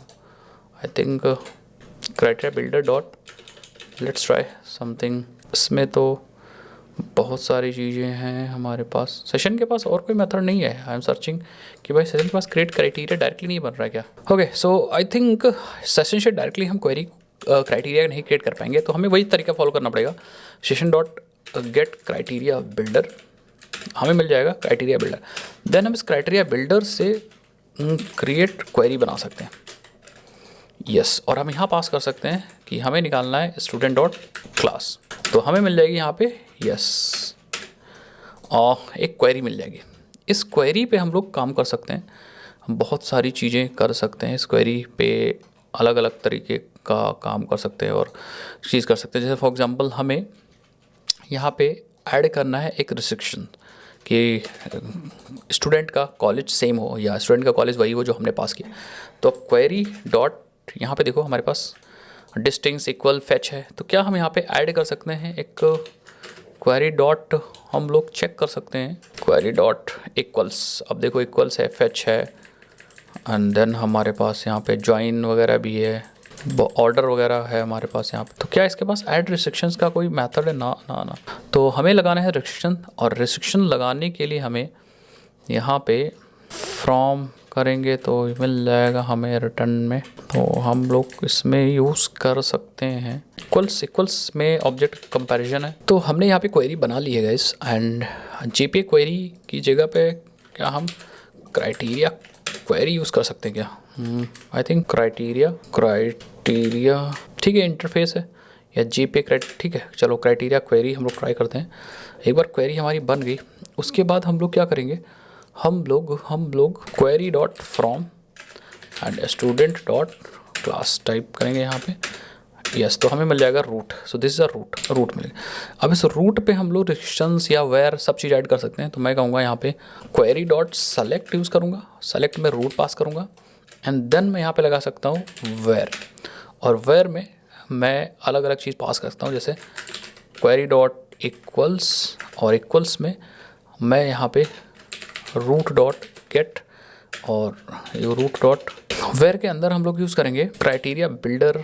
एक बार आप ट्राई करेंगे क्राइटेरिया बिल्डर डॉट इक्वल्स, और यहाँ पे हम एक्सप्रेशन पास कर सकते हैं 2। तो पहले में हम यूज़ करेंगे यहाँ पे रूट डॉट गेट, और गेट में पास कर देंगे कॉलम का नाम कॉलेज, और देन दूसरे में हम अपना कॉलेज की वैल्यू या कॉलेज का नेम पास कर देंगे, and then finally I think ये ब्रैकेट सही कर लेते हैं, बस हमारा हो जाएगा काम।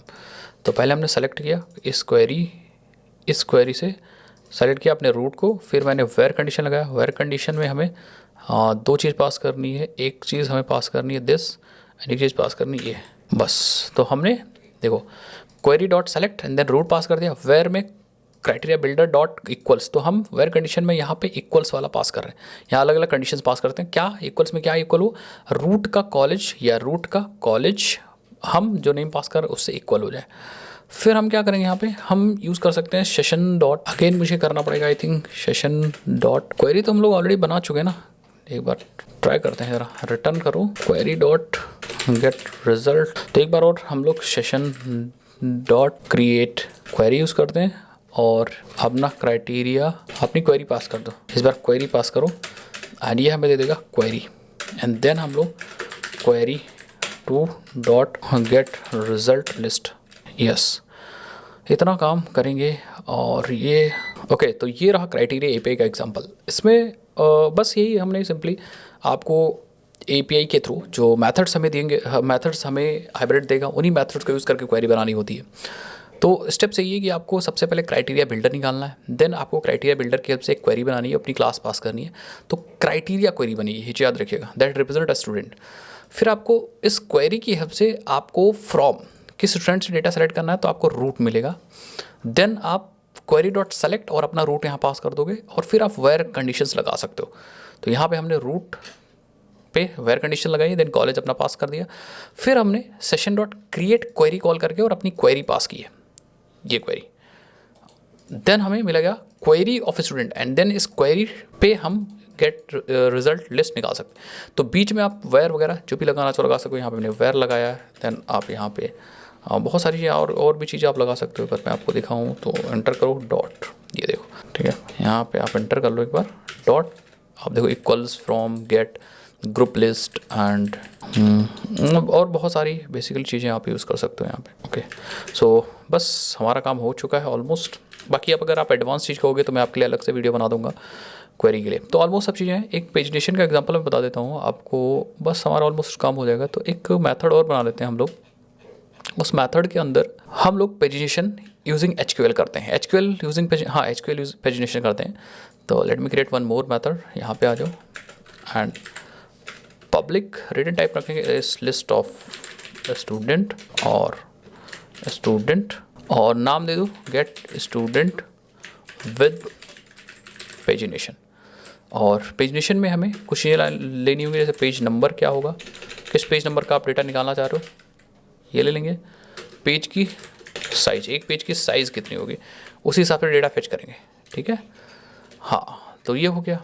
उसके बाद आप सेशन बना लोगे। एक बार सेशन बन गया, फिर हम लोग क्वेरी बनाएंगे, सेशन डॉट क्रिएट क्वेरी, और क्वेरी पास करेंगे एंड देन हम स्टूडेंट डॉट क्लास पास करेंगे, it will create a query. और क्वेरी के लिए ऑब्वियस बात हम यहाँ पे स्ट्रिंग क्वेरी पेजी क्वेरी, ये क्वेरी हम यहाँ पास करेंगे, ठीक है। और क्वेरी कैसे होगी आप यहाँ पे देखिए, अगेन वैसे ही, क्योंकि फिलहाल तो हम निकाल सारे स्टूडेंट रहे हैं, तो फ्रॉम स्टूडेंट, बस ये हमारी क्वेरी होगी। नाउ आप पेजिनेशन करने के लिए हमें क्या करना पड़ेगा, इस क्वेरी के पास सारे मेथड्स हैं काम करने के, तो हम यहाँ पे query dot set first result, ठीक है। फर्स्ट रिजल्ट, जो पहला रिजल्ट होगा, फर्स्ट रिजल्ट हम यूज़ करेंगे, जितना पेज होगा पेज नंबर -1 और मल्टीप्लाई कर देंगे अपने पेज साइज से। तो हर बार फर्स्ट साइज आप page first, basically first result आपको मिलता रहेगा, ठीक है। तो मैं भी आपको इसका एग्जांपल भी दिखाऊंगा, पेज साइज से मल्टीप्लाई करो, पेज साइज से मल्टीप्लाई करो, ठीक है। Page number -1 into page size. अब ये क्या मेथड कह रहा है, अच्छा सेट करना है, ठीक है, set first result and then हमें फाइनल सेट मैक्सिमम रिजल्ट करना है, एंड वो होगा जितना हमारा पेज साइज होगा, पेज साइज हो। बस अब फाइनली हमें रिटर्न कर दीजिए क्वेरी डॉट लिस्ट और हमारा काम हो जाएगा। तो जैसे फॉर एग्जांपल अगर पेज नंबर की वैल्यू हुई 0, तो 0 या मान लो 1 हुई, पेज नंबर 1 से मान लो हमें स्टार्ट करते हैं, नॉट 0, तो 1 हुई, तो जो पहला रिजल्ट होगा वो 1 - 1 0 इंटू पेज साइज 0, तो पहला रिजल्ट 0th वाला होगा। एंड फाइनली अगर पेज साइज की वैल्यू 10 है तो मैक्सिमम वाला 10, मतलब हमें 0 से 10 तक मिल जाएगा। अगर पेज नंबर 2 होगा और पेज साइज की वैल्यू 10 है तो ये 11 आनी चाहिए। तो हम देखो 2 - 1 मतलब 1, और 10 इंटू और 10 इंटू 1 10, तो आई थिंक ये 10th जो फर्स्ट वैल्यू आएगी वो 10th वाली वैल्यू आएगी, और मैक्सिमम वैल्यू ऑब्वियसली बात है कि अच्छा मैक्सिमम ज़्यादा से ज़्यादा, हाँ मतलब 10 से स्टार्ट होके 10 वैल्यू और आ जाएगी। अगर पेज नंबर की वैल्यू 3 होगी तो 3 - 1 2, और पेज साइज 10 है तो 20। हाँ, तो ऐसा करके चलता जाएगा, 0 से लेके 9 तक चलता, 0 के बाद 9 रिजल्ट, 0 के बाद 10 रिजल्ट, फिर 10 के बाद 10 रिजल्ट, फिर 20 के बाद 10 रिजल्ट, ऐसा करके पेज के हिसाब से चीज़ें आती जाएंगी। थोड़ा सा इन मेथड्स के बारे में और एक्सप्लोर करोगे तो आपको चीज़ें और समझ में आएंगी, ठीक है। तो आई थिंक इन लोगों ने बताया नहीं है प्रॉपर क्या, एक बार आप इस पर ले जाकर ट्राई करो। यस, तो ये क्या करता है, ये start position of the first result numbered from the 0, okay 0 से स्टार्ट करता है, ठीक है। और ये क्या करता है, it will return maximum number of result to retrieve, okay. हाँ, तो ये स्टार्ट कहाँ से करना है, ये रिटर्न करेगा, maximum number of result return करेगा। तो अगर पेज की वैल्यू 1 है तो 1 - 0 इंटू पेज साइज 10 है तो 0, मतलब हमें 0 से स्टार्ट करना है, और मैक्सिमम पेज साइज मतलब 10 रिजल्ट हमें निकालने हैं, तो 0 से लेके 10 रिजल्ट निकालेगा, मतलब 0 से 9 निकालेगा। अब जब पेज नंबर की वैल्यू 2 होगी तो 2 - 1 मतलब 1, और इंटू 10 मतलब 10, इसका रिजल्ट 10 आएगा। तो अब आपको 10 से स्टार्टिंग होगी, पहले में 0 से 9 आया था, अब 10 से स्टार्ट होगी और 10 रिजल्ट हमें मिलेगा। इस तरह से पेज नंबर और पेज साइज बढ़ाते जाओगे, आपका काम होता जाएगा। तो ऑलमोस्ट आई थिंक समझ गए, इस तरह से हम एचक्यूएल क्वेरीज लगाते हैं, इस तरह हम लोग क्राइटेरिया पे यूज़ करते हैं, और इस तरह से हम बाकी नॉर्मल मेथड्स करते हैं। अब इनको टेस्ट कर लेते हैं बारी बारी से, हमारा काम हो जाएगा ऑलमोस्ट। तो पहले हम लोग सेव करके देखते हैं ज़रा। अभी हमारे पास एक स्टूडेंट है, तो हम कुछ और 1-2 स्टूडेंट सेव करते हैं। एक काम और करते हैं, अपने एंटिटी में चलते हैं, और हम यहाँ पे इसके लिए भी गेटर सेटस बनाते हैं, लास्ट में बना लो गेटर्स एंड सेटस, ठीक है। सेलेक्ट ऑल कर लो, जनरेट कर लो, ठीक है। अब आ जाओ यहाँ पे, तो हमने बना रखे स्टूडेंट अंकित सिन्हा था, इसको सुमित सिन्हा कर देते हैं, फ़ोन नंबर कुछ ऐसे कर दें, बाकी ठीक है, इसमें PK सिन्हा कर देते, और यहाँ पे कुछ हम लैपटॉप या सर्टिफिकेट्स बना लेते हैं। न्यू सर्टिफिकेट, एक सर्टिफिकेट बन गया, सर्टिफिकेट डॉट सेट। अच्छा, सर्टिफिकेट में भी हमने गेटर सेटस नहीं बना रखे हैं, तो लेट मी क्रिएट, इसके भी गेटर सेटस मैंने बना लिए हैं। एंड यहाँ पे अब हम सेट करेंगे set certificate dot set title, suppose certificate for Java certification है, then certificate dot set about, this is Java certification है, set link not get, set link कुछ लिंक डाल, और फिर मैं क्या करूँगा सर्टिफिकेट को अपने स्टूडेंट में सेट करूँगा dot gate certificates dot add और अपने सर्टिफिकेट को यहाँ पे ऐड कर, ये सर्टिफिकेट ऐड हो गया। एक और चाहो तो एक और बना लो, जैसे फॉर एग्जांपल अगर मैं यहाँ पे इसको 1 कर दूँ, इसको भी 1 1 1, इसको पाइथन कर दो, Python, this is Python certification, और इसको फिर 1 कर दो। अच्छा एक और ऐड कर सकते हो आप, आई थिंक सर्टिफिकेट, इसको कॉपी कर लो, 2 सर्टिफिकेट आप ऐड कर लो, एक 1 भी ऐड कर दो, 2 भी ऐड कर लो, एंड देन फाइनली आप स्टूडेंट को सेव करो। ठीक है, यस अब आप रन करो जरा इस एप्लीकेशन को, लेट्स सी के सर्टिफिकेट भी सेव हो रहे हैं कि नहीं सेव हो रहे हैं। यस आप देखो इंसर्ट की क्वेरी स्टूडेंट में लगी है, देन इंसर्ट की क्वेरी स्टूडेंट सर्टिफिकेट में भी लगी है, एंड स्टूडेंट सर्टिफिकेट में भी इंसर्ट की क्वेरी लगी है, दैट मीन्स 2 सर्टिफिकेट भी सेव हो गए, स्टूडेंट भी सेव हो गया। इसको टेस्ट करने के लिए हम आ जाओ यहाँ पे और इसको रिफ्रेश करो एक बार।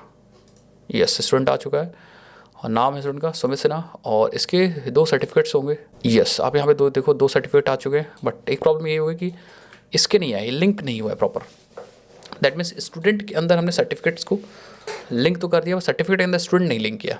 ठीक है, सो लिंकिंग तगड़ी होनी चाहिए यहाँ पे। ये जो सर्टिफिकेट है डॉट सेट स्टूडेंट, और ये भी सर्टिफिकेट है सर्टिफिकेट डॉट सेट स्टूडेंट। ठीक है, और अब दोनों डेटा डिलीट कर दो, वी डोंट वांट दिस, इसको आप डिलीट कर दो एंड सेव कर लो, और even I don't want this student as well, क्योंकि हम दोबारा से ऐड करने वाले हैं। Delete, apply and save. आप दोबारा से आप रन करो ज़रा। यस ठीक है, स्टूडेंट क्रिएटेड सक्सेसफुली।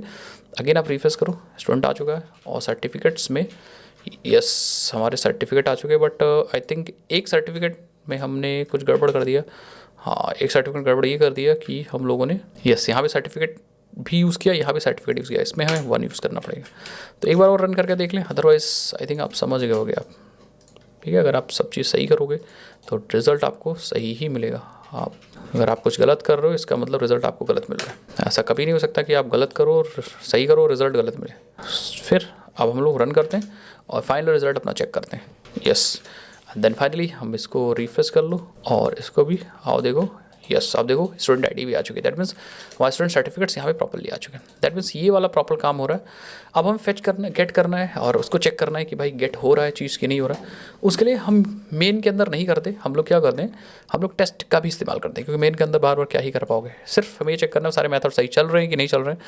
तो हम लोग टेस्ट का इस्तेमाल करते हैं, जावा टेस्ट। यहाँ पे आ जाते हैं और यहाँ पे इस ऐप टेस्ट के अंदर हम अलग अलग मेथड्स के अंदर टेस्ट लिख सकते हैं। जैसे हमें ये चलाना है तो टेस्ट चलाना है तो आप यहाँ पे रन एज JUnit टेस्ट और आपका JUnit टेस्ट पास हो जाएगा, कुछ रिजल्ट होगा तो यहाँ पे आ जाएगा। ठीक है, बट हमें प्रॉपर सिर्फ ठीक है। अब हम इसको सब हटाएंगे, इसको हटा सकते हो और यहाँ पे आप पब्लिक वॉइड, यहाँ पे सपोज़ आपको गेट वाला टेस्ट करना है तो मुझे गेट स्टूडेंट टेस्ट और एक बार प्रिंट कर लो, this is get user test. और अब आप रन करो ज़रा, बट मुझे कंसोल देखना है कि console where is a console. वह कंट्रोल सेट कर लो। यहाँ पे थोड़ा सा हमें और मेहनत हल्का सा करनी पड़ेगी ये काम करने के लिए। ठीक है, टेस्ट, क्योंकि ये नॉर्मल मेवन का एप्लीकेशन है, डायरेक्टली आप टेस्ट जावा स्प्रिंग बोर्ड का एप्लीकेशन होता तो कोई दिक्कत वाली बात नहीं होती, बट ठीक है आप डायरेक्टली आप रन कर दो एज अ। तो हमारे पास हमारा मेथड कहाँ दिख रहा है भाई, इसको हमें टेस्ट करना है as a JUnit test. Yes ठीक है, आगे तो हमें यहाँ पे सेशन अगेन हाइबरनेट सेशन चाहिए होगा, हमें सेशन फैक्ट्री चाहिए होगी। तो हम यहाँ पे session factory is equal to hibernate util dot get session factory and then suppose हमें सर्विस ओपन कर लो आप एक तरफ, फटाफट टेस्ट करेंगे। तो ये सर्विस है। अब हम गेट बाय आईडी एक स्टूडेंट को फेच करते हैं। ठीक है, गेट बाय आईडी इवन ये तो हमें चाहिए नहीं, सर्विस डायरेक्टली हम लोग यूज़ कर सकते हैं, सर्विस को डायरेक्टली यूज़ करेंगे, हमें सेशन फैक्ट्री की आवश्यकता ही नहीं है। तो सेशन फैक्ट्री यहाँ डायरेक्टली आप बना लो, सर्विस को डायरेक्टली यूज़ करो, student service equal to new student service. ठीक है, और डायरेक्टली आप यहाँ पे student service dot get by ID और आईडी पास करो। लेट मी सी कि स्टूडेंट की आईडी क्या है, किसी स्टूडेंट की आईडी। इसको सबको बंद करो यार। और स्टूडेंट की आईडी हमारे पास है 1 और 4, तो लेट सपोज हम 1 पास कर देते हैं एंड देखते हैं ये जो स्टूडेंट मिल रहा है, ये जो स्टूडेंट मिल रहा है उस स्टूडेंट गेट नेम क्या है। ठीक है, अब आप इसको डायरेक्टली रन कर दो एज अ जेवरेट टेस्ट। और अरे भाई एक बार इसको सबको हटाओ ज़रा, ऑप्टिमाइज इंपोर्ट कर लो और अपने इस क्लास को रन करो एज अ जेवरेट test and you will see yes Ankit Sinha, that means हमारा रिजल्ट तगड़ा आ रहा है। इसको आप राइट में भेज दो या इसको नीचे भेज दो, इसको मुझे नीचे भेजना है, इसको इस तरह भेजना है। भाई अंकित सिन्हा आ रहा है, दैट मीन्स सही आ रहा है। इसके सारे लैपटॉप्स निकाल के देख लेते हैं। गेट सर्टिफिकेट्स डॉट साइज, देखते हैं इसके कितने सर्टिफिकेट है। तो अगर मैं यहाँ पे रन करता हूँ, ठीक है, तो एक काम करो, इसको सेलेक्ट कर लो, देन आप रन एज में आओ एंड देन रन करो। यू विल सी इसके सर्टिफिकेट्स आई थिंक साइज, एक बार सेव कर लो देन अगेन रन करो एंड सर्टिफिकेट्स तो इसके नहीं आ रहे हैं। तो एक बार एक काम करते हैं, चेंज करते हैं, इसको 4 करते हैं। 4 के 2 सर्टिफिकेट थे एंड देन अगेन रन करते हैं, run as then as a unit test. Sumit सुनाना का सर्टिफिकेट की वैल्यू क्यों नहीं आ रही है, साइज सर्टिफिकेट की साइज़ नहीं आ रही है। तो एक काम करते हैं, let's get certificate dot for each, और एक एक सर्टिफिकेट को मैं प्रिंट करता हूँ तब तो आएगा। S out certificate dot gate title.